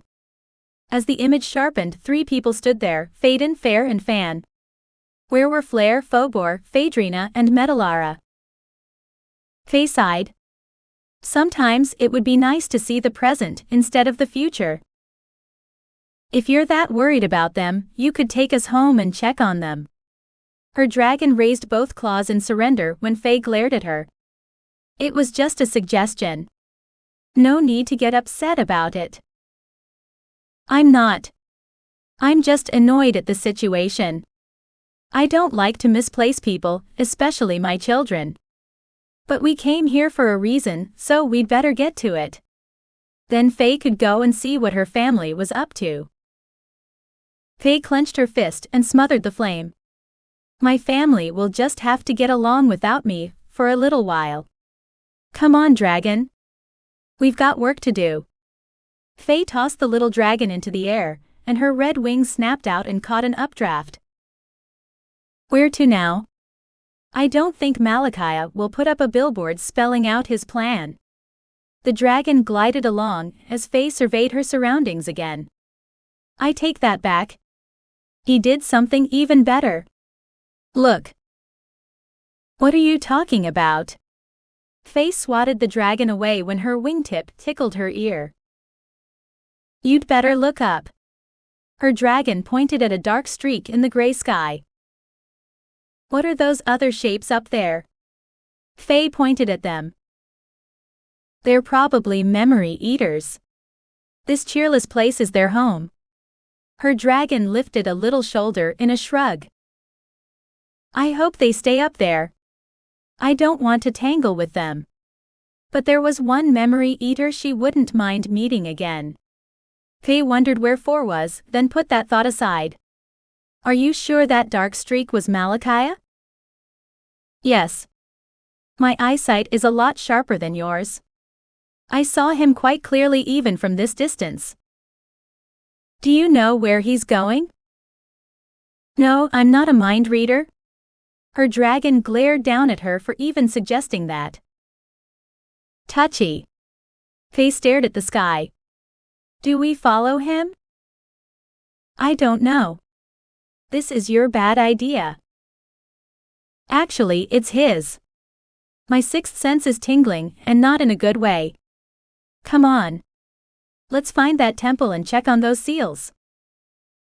What do we do then? I don't know. It depends on what we find. Faye scanned the gray hills for the only structure she'd ever seen here, but she didn't see it. Where was it hiding? Where's that temple? I think it's that dark object on the horizon. Shall we fly over and check? No, I'll flash us there. It's faster that way. We don't know how long Malachi will be gone. Faye hoped it wasn't too late to stop whatever he had planned. As she snapped her fingers, the flames of her power consumed her and her dragon. When the flames receded, Faye stood about 1,000 paces from the temple, give or take. She spun at the sound of metal hitting metal. Who was fighting and why? Had the archangels showed up? Had they even received her message? They must have by now. She'd gone to heaven quite some time ago. But who knew if that purple dragon had even passed her warning on? I hope he did. Otherwise, I'm on my own. Then what am I? A figment of your imagination that can breathe fire? Her dragon gave her the side eye again, but this time she deserved it. You're also my best weapon. Faye conjured her dragon scale armor. It was as red as her dragon because it was her dragon scales. Since they shared a body, she could call upon her dragon strength and skin, or go completely dragon on her enemies. Her dragon landed on her shoulder and raised her claws. My scales look good on you. If you even think about apologizing for absorbing my essence, I'll stab you with my little claws. And no, I'm not going to tell you my name, so don't even ask. I wasn't planning on it. Faye climbed the hill between her and the fight in progress and stopped on its summit. Lionestra circled the skirt-wearing demon with the big sword. Her blonde hair waved in the wind like a flag as she charged and swung her blade at his unprotected legs. The fool hadn't armored his thighs since Faye had seen him last. His skirt, which was made of overlapping leather strips, still only covered his manhood, leaving his legs from just below his hips down to his knees uncovered and vulnerable to attack. It was a strange fashion choice since armor covered the rest of his body. Maybe he liked to show off his muscular legs. He did have a fine-looking pair. The demon sidestepped Lionestra. You can't kill me. I'm a demon like you. True. But I can cripple you for a while until you regenerate. Lionestra swiped at his unprotected thighs with her claws. Behind the combatants, but far enough away they wouldn't be drawn into the fight, a robed skeleton sat on the gray dirt and twirled the end of the infernal chain attached to her wrist and ankle restraints. A woman in white shook her head as she rose from her examination of the Angel of Death's manacles. I can't break them. I didn't think you could. Thank you for trying, though. You should get out of here before Malachi returns. Death waved her away, and Shayari, the queen of all trees' sister queen, turned toward a large white glowing sphere. You were right. She is here. Her dragon sat on her shoulder. Faye nodded. She's always at the heart of things. And this was a pretty complication. Let's go talk to them. They can probably answer our questions. Her dragon kicked her feet, and her heels drummed on the armor covering Faye's shoulder. When did you become so demanding? Faye fought the urge to flick her dragon off her. When your life became so interesting. I spent a lot of time asleep until you called me, so you'll have to excuse me. This is the most excitement I've had in ages, and the most fun. Way to lay on the guilt trip. Faye bit her lip. Her dragon had been asleep because she'd use magic to keep her that way, but now wasn't the time to admit that. Go back. Your family needs you, said 1,000 buzzing voices as a swarm of metallic insects fell upon her. I wondered when they would show up. Faye swatted the agents of chaos as their energy field wrapped around her. Oh hell no. They weren't teleporting her anywhere. Faye backed out of the field before it could seal itself. Go back. Lights flickered between the clockwork insects. An image of a tall silver tree appeared within the swarm. The queen of all trees barely glowed. Her crown of silver leaves was tattered and full of holes, and her trunk was bent and weighed down by something. Probably that black Lumiere crystal she was trying to contain when they'd last met. She needs your help. We can send you to her. No thank you. I can send myself there. And Faye would after she grabbed the queen of all trees' sister queen, Shayari. I promised I'd bring her back and I will. Just hang on a little longer, my friend. How do we know this is real? Her dragon stood on her shoulder like a miniature human and planted her claws on her hips, mirroring Faye's pose. That was a valid question. We are chaos, but we aren't liars. Miffed by their disbelief, the agents of chaos shifted about within their sworn, and the image they projected changed. It showed a tentacle carrying the man she knew as JC into the darkness, but he was so much more than a man. You could save him. No, she can't. He asked her not to interfere. Besides, we don't do underground places anymore. Her dragon elbowed her in the chin. You're rubbing off on me. I was never claustrophobic before. I'm not claustrophobic. I just don't like subterranean places or hiking around under mountains. Those are things nobody should do. But the image of JC haunted her. Faye had promised him, and she keep her promise, but that didn't stop her from wishing she could help him. The agents of chaos must have decided that image wasn't working, because they changed it. A different cave appeared in this projection, and there was Malachi. Either he'd lost a fight with Lionestra, or he'd hit every branch on the ugly tree during his fall from grace because damn. Faye hadn't seen anyone who looked that bad in a long time. Not only had his skin turned an unattractive green, but his once bright halo was turning into a golden collar. It was the perfect accessory for a minion of hell. But his eyes were still violet and glowing like a true angel, and they looked wrong on him. They should be as ugly as the rest of Malachi. Her dragon elbowed her again, and this time she hit her ear by mistake. What's he doing? Malachi held a thick black rope, while the adversary floated on his dark cloud and pontificated about something. He could be telling his plan to Malachi in excruciating detail, but none of that sound carried, because the agents of chaos weren't here to help. They were here to tempt her to leave this place and go see what those two were up to. Well, she wouldn't play their games. I'm not interested in anything you have to say or show me. Faye spun on her heel and slid down the gray dune. Not the exit she'd hoped to make, but maybe it was better. Wait. What about your family? Don't you want to help them? If the image they projected changed again, Faye didn't turn and check. They'll be fine for a little while. I raised them to take care of themselves and each other. Time moved slower here than in the mortal world. More time would pass for them while she was here, but Faye put that worry out of mind. Her kids had better take care of each other if they knew what was good for them, or they'd face her wrath when she returned. And mine. Her dragon growled. Faye rubbed her dragon under her jaw. It was good to be of one mind about things again. Let's go see if we can screw up a certain ex-angel's plans. Sounds like a plan. Her dragon rubbed her claws together in anticipation. Chapter 7. Run and Fight.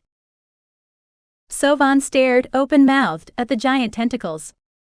Ran had been right. The grabby, stabby ends of the creature hadn't been in this cavern before, but they were now. She should stop staring at them and do something. Nulthar traced a symbol in the air, then touched it, igniting it, and the forward section of the cliff collapsed, burying the tentacles that were striking it. He staggered back a step and looked like he needed a recharge. Sovvan, help him. I think he needs more power, Sarn shouted, but where was he? Where was Ran? What had she missed while she was talking to angels? Where were the angels? Sovvan couldn't see them anymore, but they must still be here because their mortals were. What did you cast? Sarn asked, but she still couldn't see him in the dark. She wished his eyes would glow. It was a variant of the shock and awe spell. I don't think I cast it right. I was working pretty fast. Nulthar shook his head. He looked a bit dazed. Whatever you did, it worked for now. Can you cast a shield? Sarn ran past, holding his son as if he hadn't seen her.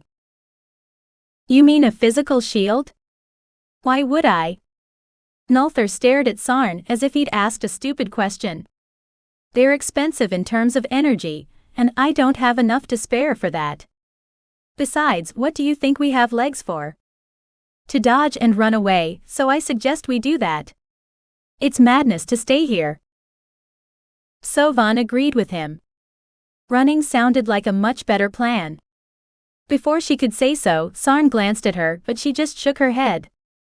No way did she want any part of any plan, unless it involved running. I think we'd better stick to what he can do, for now. Your magic isn't all that stable or cooperative. I can't guarantee it'll let me do anything with it.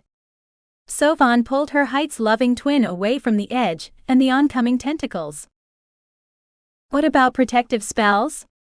Do you know any of those? Sarn turned to Nulthar. He was grasping at straws. Why couldn't he give up on the shield thing? Now wasn't the time to sling spells around unless they could transport them. While Sarn interrogated Nulthar about what spells he knew, Sovvan searched for some way out of this predicament. Behind them, a vertical wall rose to the ceiling, cutting off their escape. So that way wasn't an option. The only way out lay at the other end of a gauntlet of tentacles. Sovvan? Sarn nodded to Nulthar when she glanced at him. It took her a second to figure out what he wanted her to do. I'm on it. Sovvan hurried to his side and steadied Nulthar. He needed magic. Can you draw it while we run? Yes, but you might feel it this time. I don't have time to draw it slowly. Nulthar held on to her arm. Do what you need to do, and don't worry. It's not my magic, so it's not tied to me. I'm just holding on to it. Sovvan tossed him a lopsided smile. At least they were running now. But those dark threads were multiplying. Sovvan ducked her head to pass under one. Nulthar didn't notice it, but he wasn't as tall as her. He could walk under it like it wasn't there. Okay. I'll draw it as we run. Run where? The cliff ends at a sheer wall that rises up to the ceiling, one of the guards shouted. Should she warn them about the adversary's spells? Sovvan bit her lip. How could she explain them to someone who couldn't see them? Sovvan yanked a guardswoman away from a dark thread shooting toward her. The woman glanced at her like she was nuts. From her perspective, it probably looked like there was only darkness in front of them. Sovvan could barely see the spells until the glow of a halo passed near one. She caught the arm of an invisible angel, Isaiah's, by the feel. He was the only angel who wasn't wearing gauntlets. She dragged him along with her. What are you doing? I'm trying to protect your nephew, but you're making that difficult. Isaiah struggled, but he couldn't break her grip. Do you know how to get rid of the adversary's spells? They keep popping up all over this cavern. If we don't get rid of them, someone's going to slam into one and get caught by it. I'd rather that didn't happen. I don't know. I'm not a warrior angel. Why don't you ask one of them? Then what are you? Sovvan tripped, but she didn't drag Nulthar down with her because she'd become transparent. He passed right through her and kept casting runes. Where was he getting the power from if he wasn't drawing it from her? Isaiah pulled her out of the way of a striking tentacle. At least she could still see him. She'd forgotten how his halo gilded his face. Why are we having this conversation now? He shook her. Because you never answered me. Aluriel is a mage. Miss Raya's a warrior. What kind of angel are you? Not the kind that can break the adversary's spells. Sorry to disappoint you. Isaiah brushed her hair out of her eyes, but she couldn't read his expression, not with all the light his halo and his eyes pumped out. That still wasn't an answer. What was he hiding? Was it important enough to discover now? Is there an angel who can break those spells? Sovvan forced herself to blink before his violet eyes bewitched her again. You don't listen very well, said the other pain in her butt, the angel of Mount Eredron. What was he doing here? Yes, I listened quite well. You said maybe you could break them, but I haven't seen you try. Sovvan spun to face the invisible angel, who'd tried to send her away twice already. Was he planning a repeat? There were plenty of angels for him to order about in this cavern. How did you get back here, anyway? I sent you to the archangels. The angel of Mount Eredrin folded his arms. Maybe they sent me back because I have work to do. Instead of annoying me, why don't you do something about these spells so they don't trap anyone and leave me alone? I'm trying to be part of the solution, but you're just getting in the way. Sovvan had lost track of her family in the dark. Angels could be so distracting sometimes. Sovvan turned to Isaiah, and he clamped a hand over his mouth to stifle laughter. At least someone was enjoying this. Where's my family? They're over there. I was about to rejoin them. Isaiah held out an arm to her, and she accepted it. Maybe she was getting through to him. Behind you. The owl-cat hybrid creature flew past Sarn with his claws extended, but he pulled up instead of engaging the 6 tentacles coming toward them. Nulthar traced another symbol in the air, and all 6 tentacles shook as a bright light blinded them. He stumbled, but Sovvan caught up to him in time to grab his arm and steady him. If he drew any power from her, she didn't feel it. Ooh, that was pretty. Do that again. Ran clapped his hands in delight from where he rested in Sarn's arms. Isaiah lowered his arm, and her hand slid down until it brushed his hand. Then he stepped away to stand by his charge and disappeared. But he wasn't gone, just invisible again. Sovvan fought the urge to roll her eyes. Why did every angel hide from her? Didn't they know she could sense them? I take it that was the shock and awe spell.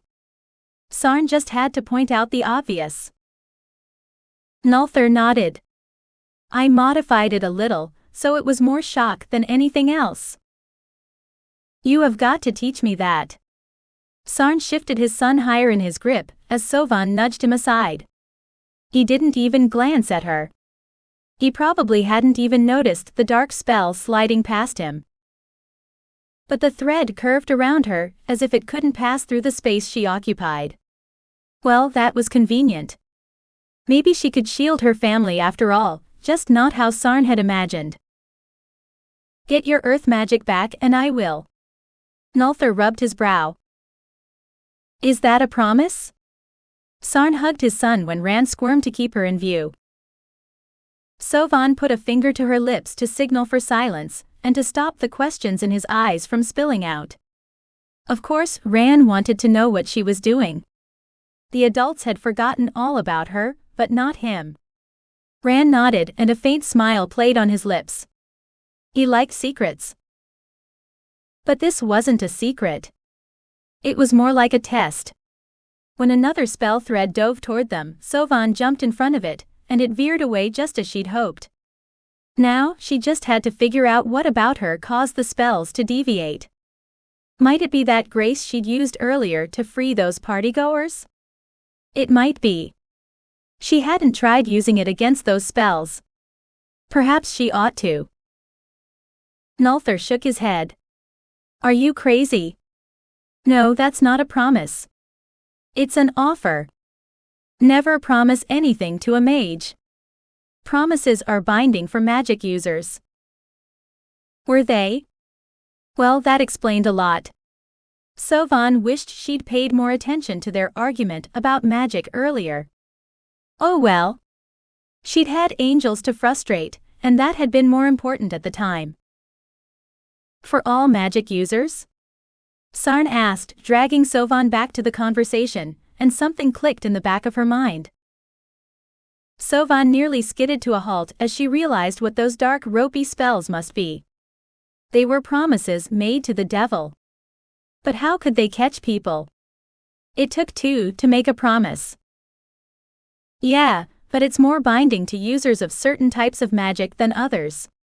Can we discuss this some other time when we're not running for our lives? Okay, Sarn conceded. How generous of him. 4 spells shot toward them, cutting her ruminations short. They were wider than the others, too wide for her to block. Come on, Grace, help me stop them so I can keep my allies from getting caught in them. Sovvan spread her arms and stepped into their path, but no one noticed. Was she superfluous now? Sarn had a designated spellcaster. What did he need her for? Ran was quite safe in his arms. Stop looking like someone drowned your cat. I'm keeping them from seeing you, you idiot. They haven't forgotten about you. They just don't see you right now. And it's a good thing they can't, because you'd blind them if I weren't shielding you from view. Miss Raya appeared beside her and planted her feet like she might take root there. What are you doing? Sovvan tried not to smile, but it was nice having someone on her side, even if it was Miss Raya. I'm using my grace to burn out the adversary's spells. I have an abundance of grace, so I thought I'd try donating it since no one else is doing anything about those spells. They were also running out of room to run. The wall was dead ahead, and more tentacles were coming. They needed a way out. If they had to backtrack, someone would definitely run into those spells and become trapped in whatever the adversary had planned. Not if I have a say in things. That's not a bad idea. Run as you do that. Miss Raya grabbed her arm and jerked her backward, so they kept pace with Sarn and Nulthar. Won't you help me? I don't have an abundance of grace, just what I need to keep going. Oh. Sovvan tripped as that grace poured out of her, but Miss Raya pulled her to her feet. White light cascaded down on them and joined with her light.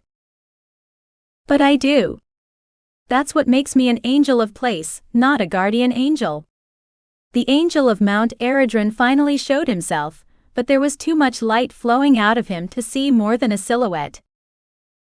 Sovvan could barely make out his rugged features.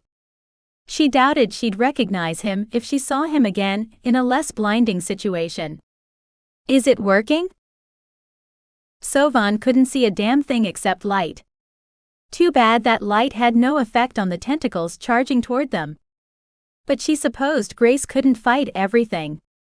Some things people had to fight on their own. Miss Raya squeezed her arm. It's working. Keep it up. A howl of frustration echoed in the distance, and it was music to their ears.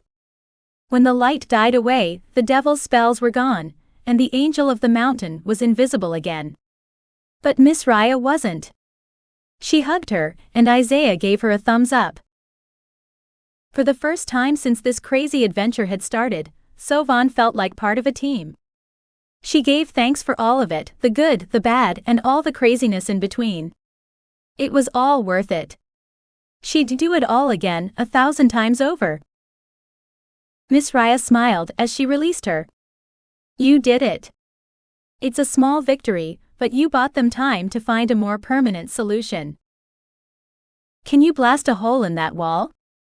Sarn asked Nulthar as Sovvan turned. Why did they need a hole in the wall? Oh right, because they were trying to escape, and there was no escape that way, just a sheer rock wall. Miss Raya must not be hiding her anymore, because Ran gave Sovvan a puzzled look. He knew she'd done something, but he didn't ask what, and that wasn't like him. Yes, he can if you give him enough power. He's done that once already, a guardswoman said as she passed them, and her comment pulled Sovvan back to the other matter at hand. The guardswoman had glowing crosses on her skin. She wasn't the only one bearing luminous religious symbols, but the other guardswoman didn't have them. Sovvan wondered why, and if that was important until Sarn shoved his son into her arms. Oof. Here, take him. Sarn met her stunned gaze with determination in his eyes. What was he planning? Chapter 8. Where are my claws? Phelan awoke on Four's gray wrinkly back, and she struggled to find a handhold. In the end, she grabbed a handful of Four's neck wrinkles and held on. At least that wild energy had dissipated while she was unconscious, and she was grateful for that. Thanks. Did you happen to see my sword? Yes, I have it here. 4 raised her trunk and the sheathed sword she gripped. Fallen took it from her and belted it around her waist in relief. It was a quirk of her kind. For some reason, her claws couldn't disappear or sheath themselves inside her. Probably because they were too long, but they had to go somewhere when she was human. That somewhere was the sword she carried around. Fallen patted it, just to make sure it was secure. She didn't know if her mother had that problem. They'd never talked about it, but maybe they should. They were both dragons, but Fallen had been born that way, and she was wool gathering when she had more important things to do. Bad dragon. Keep your head in the game or you might lose it. And you're sure one of those demons didn't slip past you? Fallen gripped 4's back with her knees, but it was still awkward to ride an elephant, especially for her since she wasn't used to riding anything. Dragon shifters didn't need any other transportation, since they could just change forms and become their own transportation. So riding on the back of any creature was a new experience for Fallen, and not one she ever wanted to repeat. This is so undignified. Thankfully, 4 didn't want anyone to know about this either, so there was no chance that she'd blab about it to Fedra. If 4 did, Fallen would deny this ever happened. She still couldn't understand how the memory eaters could fly. They weren't aerodynamic. Nor were their wrinkly gray wings all that large. How did they get enough lift? Fallen couldn't tell, and she was astride one. Perhaps some magic was involved. After all, the memory eaters were native to this place. Perhaps they had some natural adaptation that allowed them to fly. How do you know the demon didn't come through the gateway? Gariah asked. She sounded like she was right next to Fallen. Maybe she was. After all, Gariah was an angel and angels had wings. She was also invisible. Because we were standing in front of the doorway the entire time. And after it collapsed, we had to run away from it to escape the shockwave. We'd have seen someone if they'd come through. The grove is not that large. 4 reminded her. She was still sore about that fight earlier. How do you know the memory eaters helped the demons cross over? Was Gariah regretting her decision to call them? Hopefully, 4 had talked that angel out of attacking her again. Fallen didn't want to go another round with that weather witch. Once had been enough. By the process of elimination. They're the only other creatures who could have helped them. 4 dived to avoid a descending cloud. Falon's stomach dropped through her feet and she swallowed bile. When they leveled out, she touched her belly to make sure it was still attached to her. Being a passenger was hard since she wasn't in control. You're sure it's not the agents of chaos? Gariah appeared briefly, then disappeared into a cloud. She'd strapped her sword cane to her back to free up her hands. They can make portals. They tried to send me away from the Grey Between earlier, Falon said at the same time as 4 started to deny that. Either the memory eater didn't know they could make portals, or she hadn't wanted Gariah to know. But they can't transport themselves. 4 swerved around a lightning bolt that dove toward the fog below. Someone would have to open a doorway for them to go anywhere. It's a limitation placed on them by God. Who let them into the Grey Between? Falon couldn't look away from the fog shrouding the hills below. There was something magical under it, and it made her skin itch. I don't know. I didn't see them come. Gariah vanished. Maybe that angel had something else to do. Or maybe she didn't like the direction the conversation had taken. Would your people have helped the agents of chaos to come here? Falon held tight as 4 jinked to avoid another lightning bolt. Had Gariah shot that at them? A light blossomed in the fog below, and that bolt headed straight for it. Was the light a byproduct of air, fire, or earth magic? She couldn't tell by looking at it. Was Fedra returning? If he showed up now, that fog would steal his memories before they'd even see him. No, we've been trying to get rid of them since we first noticed they were here. 4 glided on a thermal away from that light. Maybe she hadn't seen it. Maybe I imagined it. Phelan couldn't rub her eyes without letting go, and she refused to do that until 4 landed. Then who let the agents of chaos into the gray between, and why? What was their plan? Where were the agents of chaos before they came here? Phelan waited for an answer, but none came. That's what I want to know. 4 rode the wind as it spiraled up to the clouds, giving them a good look at their back trail. Where are the other memory eaters? Did Gariah dismiss them? Phelan doubted it, but 4's flying wasn't fancy enough to lose them. What were they doing now? 4 didn't answer that either. Either she knew and she didn't want to say, or she was in on their plan. A bad feeling cut through Phelan like a hot knife, but her sixth sense didn't work. Maybe all this talk about demons and clockwork creatures had unhinged her. It had raised a lot of unwanted questions about things she didn't want to think about. Where are the memory eaters that were following us? They're using the clouds for cover. While we're on the subject of questions, how could a guardian angel turn to the dark side? 4 flew higher and the air thinned. In her dragon body, that would have been a problem. But Phelan wasn't a dragon right now, so aside from taking extra breaths to get enough air, the change didn't have much effect on her. I've been wondering the same thing. Phelan held tight as 4 jinked again. Disturbing thoughts crept into Phelan's mind. Who had recruited Malachiah to the devil's side? Were there agents of hell in heaven? And if there was a traitor in heaven, what could they do about it? Nothing. 4 couldn't leave the gray between because that was her home, and those were the rules. Phelan couldn't go to heaven because she wasn't dead. She hadn't passed through any of the stops along Redemption Road, and that was the only way for a soul to reach heaven. The place was closed to mortals while they were alive, and that included her. After death, a soul had to earn a trip to heaven. But Mom is an ex-goddess from a pagan pantheon.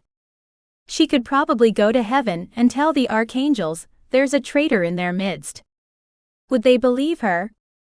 They'd better, because someone needed to do something about the traitor before they did something worse. Sending the agents of chaos to the gray between was bad, but a traitor in heaven was even worse. Well, that answers that question, 4 said, but her statement was so out of context that Phelan didn't know what the memory eater was talking about. Which question did it answer? Phelan rubbed the bridge of her nose, where an ache had settled from all the thinking she'd been doing. All this supposing was driving her mad. I need to do something. I wondered where Malachiah was, and what he was doing. At least now I know the answer to one of those questions. I'm not sure about the other. I still don't know what he's doing. 4 said that like it should make sense, but it didn't. Her comments had come out of nowhere. Well, where is he? Don't keep me in suspense. Phelan glanced around, but there were just puffy clouds above and fog below them. He's right there. 4 pointed with her trunk at a patch of clouds like they were supposed to mean something. Phelan held back laughter at this ridiculous conversation. Where is he? I don't see him.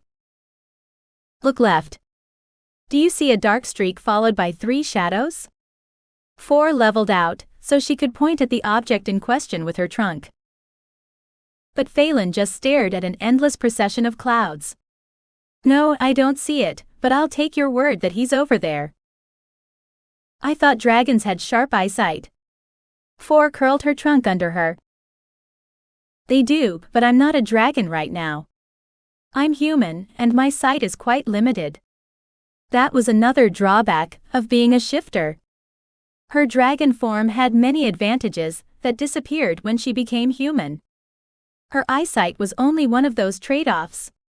Sure, her sight was better than a regular human's, but it wasn't better than a memory eater's, or she'd see what Four was talking about. Should I follow him? Four slowed as she waited for an answer. I came to find my mother. But he was the last person to see her, so maybe we should follow him for a while. Phelan touched the hilt of her sword. It would be an awkward cross-her-body kind of draw if she had to use it in a fight because she'd slung it on the wrong hip in her haste to secure it to her person. But that wasn't something she wanted to fix in flight while the ground was so far away. She couldn't risk losing it. A dragon was nothing without her claws. You think he knows something about her disappearance? Four flapped her wings faster and they sped up. He might. I need to get my claws on him so I can wring some answers out of him. Phelan gripped her hilt with one hand, but she kept the other on Four. Maybe it was her imagination, but the sword quivered, hopefully in anticipation. I want to find your mother as much as you do, but I won't fly over, so you can talk to him. Four slowed. Why not? Phelan let go of her sword and grabbed hold of Four again, when the memory eater stopped and hovered. Thank God it was belted around her waist. Because he's dangerous. We don't know how powerful he's become, or what those creatures he has with him can do. They're the devil's instruments too. Four flapped her wings just enough to keep them airborne, but they didn't go anywhere. But you'll follow him? Phelan tried not to grip her neck so hard that she strangled the contrary pachyderm, even though that would be cathartic right now. She didn't want to crash land either. I can do that, Four relented, and her wrinkly ears drooped.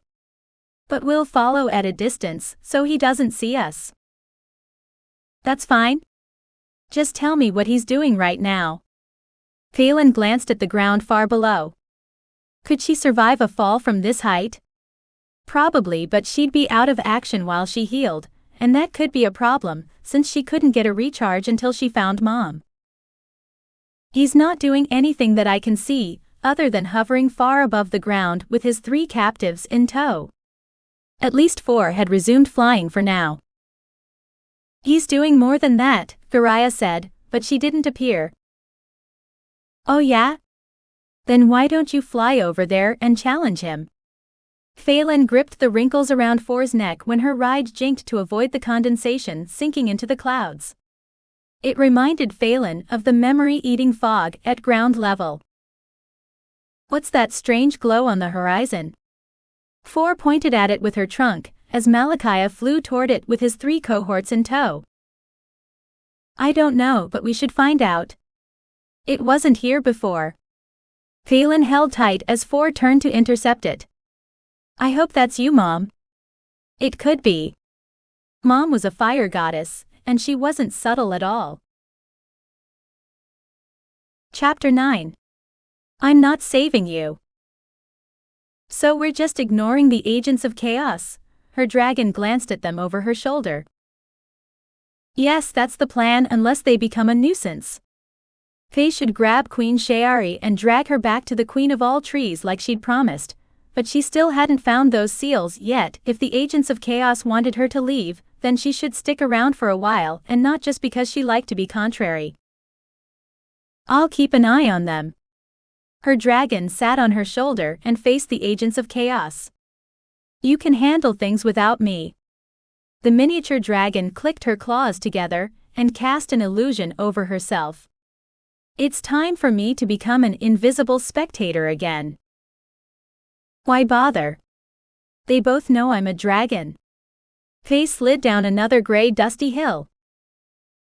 But neither of them knows about me, and I'd like to keep it that way. There should be a little mystery in every relationship, even adversarial ones. Faye couldn't see the dragon's grin, but she sounded amused.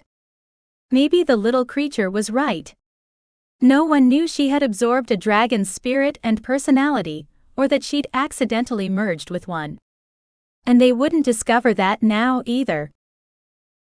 Faye stalked over to her least favorite angel, and the two demons she passed ignored her. They kept trying to skewer each other. Good, that would keep them out of her hair for a while. The angel of death glared at Faye with violet glowing eyes as she approached. Get her out of here. Death waved to Shayari. Well, hello to you too, you bag of bones. Faye dusted herself off. The gray dust didn't look good on her red armor. It probably wasn't healthy either if inhaled. You always say such nice things to me. Death steepled her hands. Do you know where ex-goddesses go when they die? No? Well, neither do I, but I look forward to finding out when you finally kick the bucket. Death grinned, and it wasn't something she ever wanted to see again. I'm not saving you, just so we're clear on that. Faye folded her arms. You can't anyway, even if you wanted to. These are infernal chains, and you're not a demon. Death held up her shackled hands and shook the chains. Dark skin covered her bones, but not as dark as Faye's, as the angel of death took on the likeness of an ex-goddess of death. Why does she look like you? Her dragon whispered in her ear. It's creepy how she did that. Faye didn't feel like explaining, so she ignored the question. She laid a hand over her heart instead. You always say such nice things to me. Yeah, well, for a while we were related. One of my many faces is an ex-goddess of death from your pantheon. But that's all in the past. I'm an archangel now. The ex-goddess likeness faded away, and she became an archangel again with glowing eyes, wings so white they should glow, and a halo that showered her hood with gold light. You're still creepy no matter what guise you wear, and I still don't like you. Faye checked on the dueling demons. They rolled in the dust, grappling for control of a knife. That fight won't end anytime soon. They're really going at it. But I'll let you know if one demon looks likely to win. Her dragon shifted her weight from foot to foot. Faye gave the invisible dragon on her shoulder a slight nod of thanks, then refocused on the angel of death in time for that haughty angel to go all skeleton on her. The angel's skin melted away, leaving just bones under her robe. Gross. I don't like you either. You cheated me out of a lot of souls. Death clenched her fists. And I'll keep doing that while there's breath in my body. Faye grinned, but she wasn't half as intimidating as the angel of death, or as creepy. Faye. Shayari touched her arm, and Faye nearly jumped out of her armor. She hadn't heard the woman approach. If you're done baiting her, I could use your help with something. Shayari didn't wait for an answer. She towed Faye away from the angel of death. I meant what I said, Faye. Get her out of here before they use her to move that thing over there. Death pointed at the white glowing sphere. She means the soul trap. Don't even think about doing what she says until I crack it open and free the souls inside. Shayari glared at Death. Or what? What will you do to me if I drag you away right now? I promised your sister Queen I'd bring you back to her. When I saw her last, she badly needed your help. Faye had always been on good terms with the two queens, but it was her nature to push, and one shouldn't fight their nature. Shayari skidded to a halt and faced her, but she didn't let go. How was she? Tell me everything. She looked a little ragged around the edges. That black Lumiere crystal drained some of her power. I don't know if she can defeat it without you. And that was the truth. Faye hated to admit the queen of all trees was fallible, but every creature had a weakness. That wasn't what Shayari had wanted to hear, judging by her scowl, but she stood to lose everything if she didn't go back right now while she could still make a difference. Shayari waved to the glowing sphere. What about the soul trap? I can't leave it here, and I can't leave the souls trapped in there. They were my people. The adversary captured them under my mountain. Faye shrugged. Can't we just bring it with us? Then you can dismantle it at your leisure, on your own turf. It would probably be easier to do that there. Shayari echoed her shrug, but she was thinking about it. Maybe. The trap is attached to me. Shayari gestured to the gray tendrils the trap had extruded. They wrapped around her body. Well, you can't leave it here. Death gestured to the gray between. Because they intend to use that trap to break the seals. So the seals haven't been broken yet. Good. Faye had been hoping that was the case. Death threw her head back and laughed. Are you kidding? I've never seen a group of Hellions less able to work together. Between the constant bickering and fighting, it's a wonder they've gotten as far as they have. Then what are they doing out here? They haven't gone inside the temple yet, because they can't break the door down. It's heaven-made. You'd better go now. Why? Faye's dragon asked before she could. But Death didn't notice. Her gaze had fixed on something else. Shayari did notice, and she gave Faye an unreadable look. Malachi is coming, and he's bringing someone with him.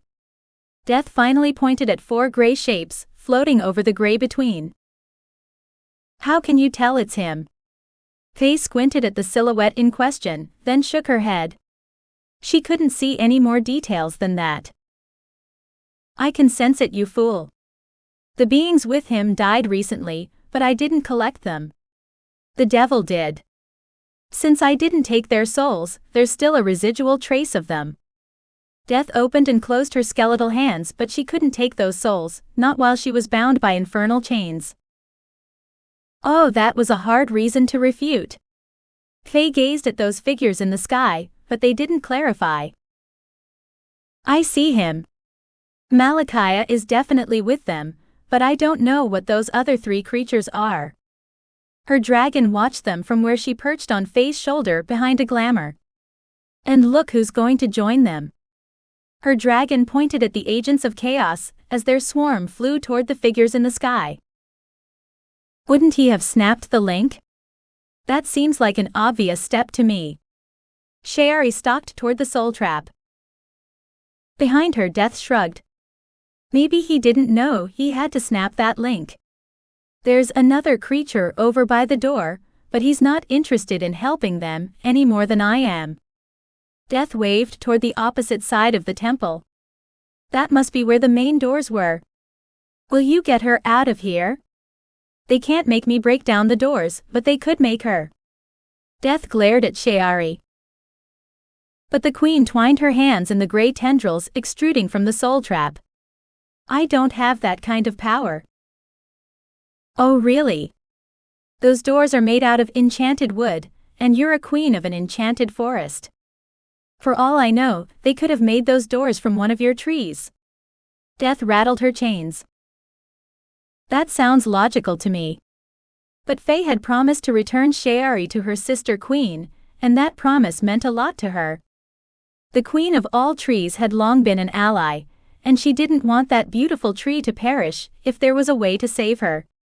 But neither could she take Shayari out of here without her permission. The woman was too powerful. I guess I'm back to reasoning with her. I'll bring you back to the queen of all trees. You help her stop that black Lumiere crystal thing, and I'll come back here and prevent the seals from breaking. Then everybody wins. Faye called up a flame and let it dance on her palm, but it didn't show her the future because she hadn't asked it to. No one else would know that though. Except the bad guys, but they should lose anyway, her dragon whispered. And we should go before those clockwork insects return with Malachi. Why's there a miniature dragon sitting on your shoulder? Shayari pointed at the creature in question. Oops. I might have gotten a bit carried away and forgotten to keep up the illusion that I'm not here. Her dragon shrugged as if it was of no consequence, and it probably wasn't. Shayari was an ally. The angel of death wasn't, but after this, Faye never had to see that angel again. That's a question for another time. Let's get you back where you belong. Faye didn't like manhandling a fellow woman, but at times it was necessary. She grabbed Shiari's arm. Look out. The confab ended, and Malachi and his friends are coming toward us. Her dragon hunkered down on her shoulder, while simultaneously pointing up at the sky. Come on. Faye dragged Shiari around the side of the temple, so they were out of sight. What about the Angel of Death? Shiari yanked her arm free. She can fend for herself. She's been doing that for ages. Don't worry. She'll be fine. And if she wasn't, that wasn't Faye's problem. An angel should have done something about Malachi before now anyway. Things should never have gotten to this point. What about the soul trap? Shiari gestured to the translucent gray threads wrapped around her waist. They connected her to the soul trap. What about it? It's tied to you, so it should follow us. Faye listened, but she couldn't tell if Malachi and his cronies had landed yet. What if it doesn't? Shiari dug her heels into the gray sand. I'll come back and break it open. Faye didn't know how to do that. She could look at the future, throw fireballs around, and turn into a dragon, yes. But she couldn't play with other people's magic. That wasn't one of her skills. Nor did she know anyone who could deal with that trap. But one thing at a time. If she couldn't do anything with that trap, then neither could Malachi, so it would be safe enough for now. Faye gathered her power around her as a buzzing announced the agents of chaos. I don't feel like dealing with them again. Flames formed a circle around them. Wait. Can you transport a soul? Shiari stepped outside the ring. The flames didn't burn her skirt because it was illusory, since she didn't have a body here. I think so. It's in the rules. Anyone can fetch a loved one from the gray between, if it's not their time to die, as long as their body is still alive. Faye tried to pull Shiari back into the circle.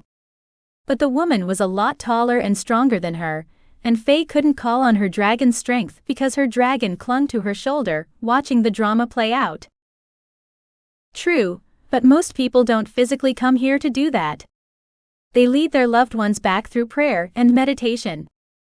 Shiari just had to point out. But I'm not most people. Faye pulled harder. Shiari looked at her like she was a recalcitrant child, instead of an ex-goddess. But my body is underground. I might be crushed to death if you take me out of here. Oh. That was a valid reason for resisting. Let me check.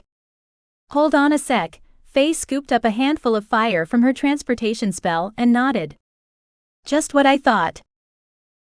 What? Shiari stepped into the circle, so she could peer into the flame too. Of course, she wouldn't see anything, because she didn't have the gift of prophecy. What do you see? Shiari elbowed her in the chest. She didn't have to rub it in that she was taller. Faye glowered at her, then unbent enough to reply. Gaia brought your body to the surface. You're a bit dirty, but you're definitely alive and in some kind of coma. Faye tossed the fire into the transportation spell, and flames engulfed them before Shiari could say or do anything else. A loud boom shook the ground as they were whisked away, and 1,000 tinny voices spoke. You'll regret this, the agents of chaos said.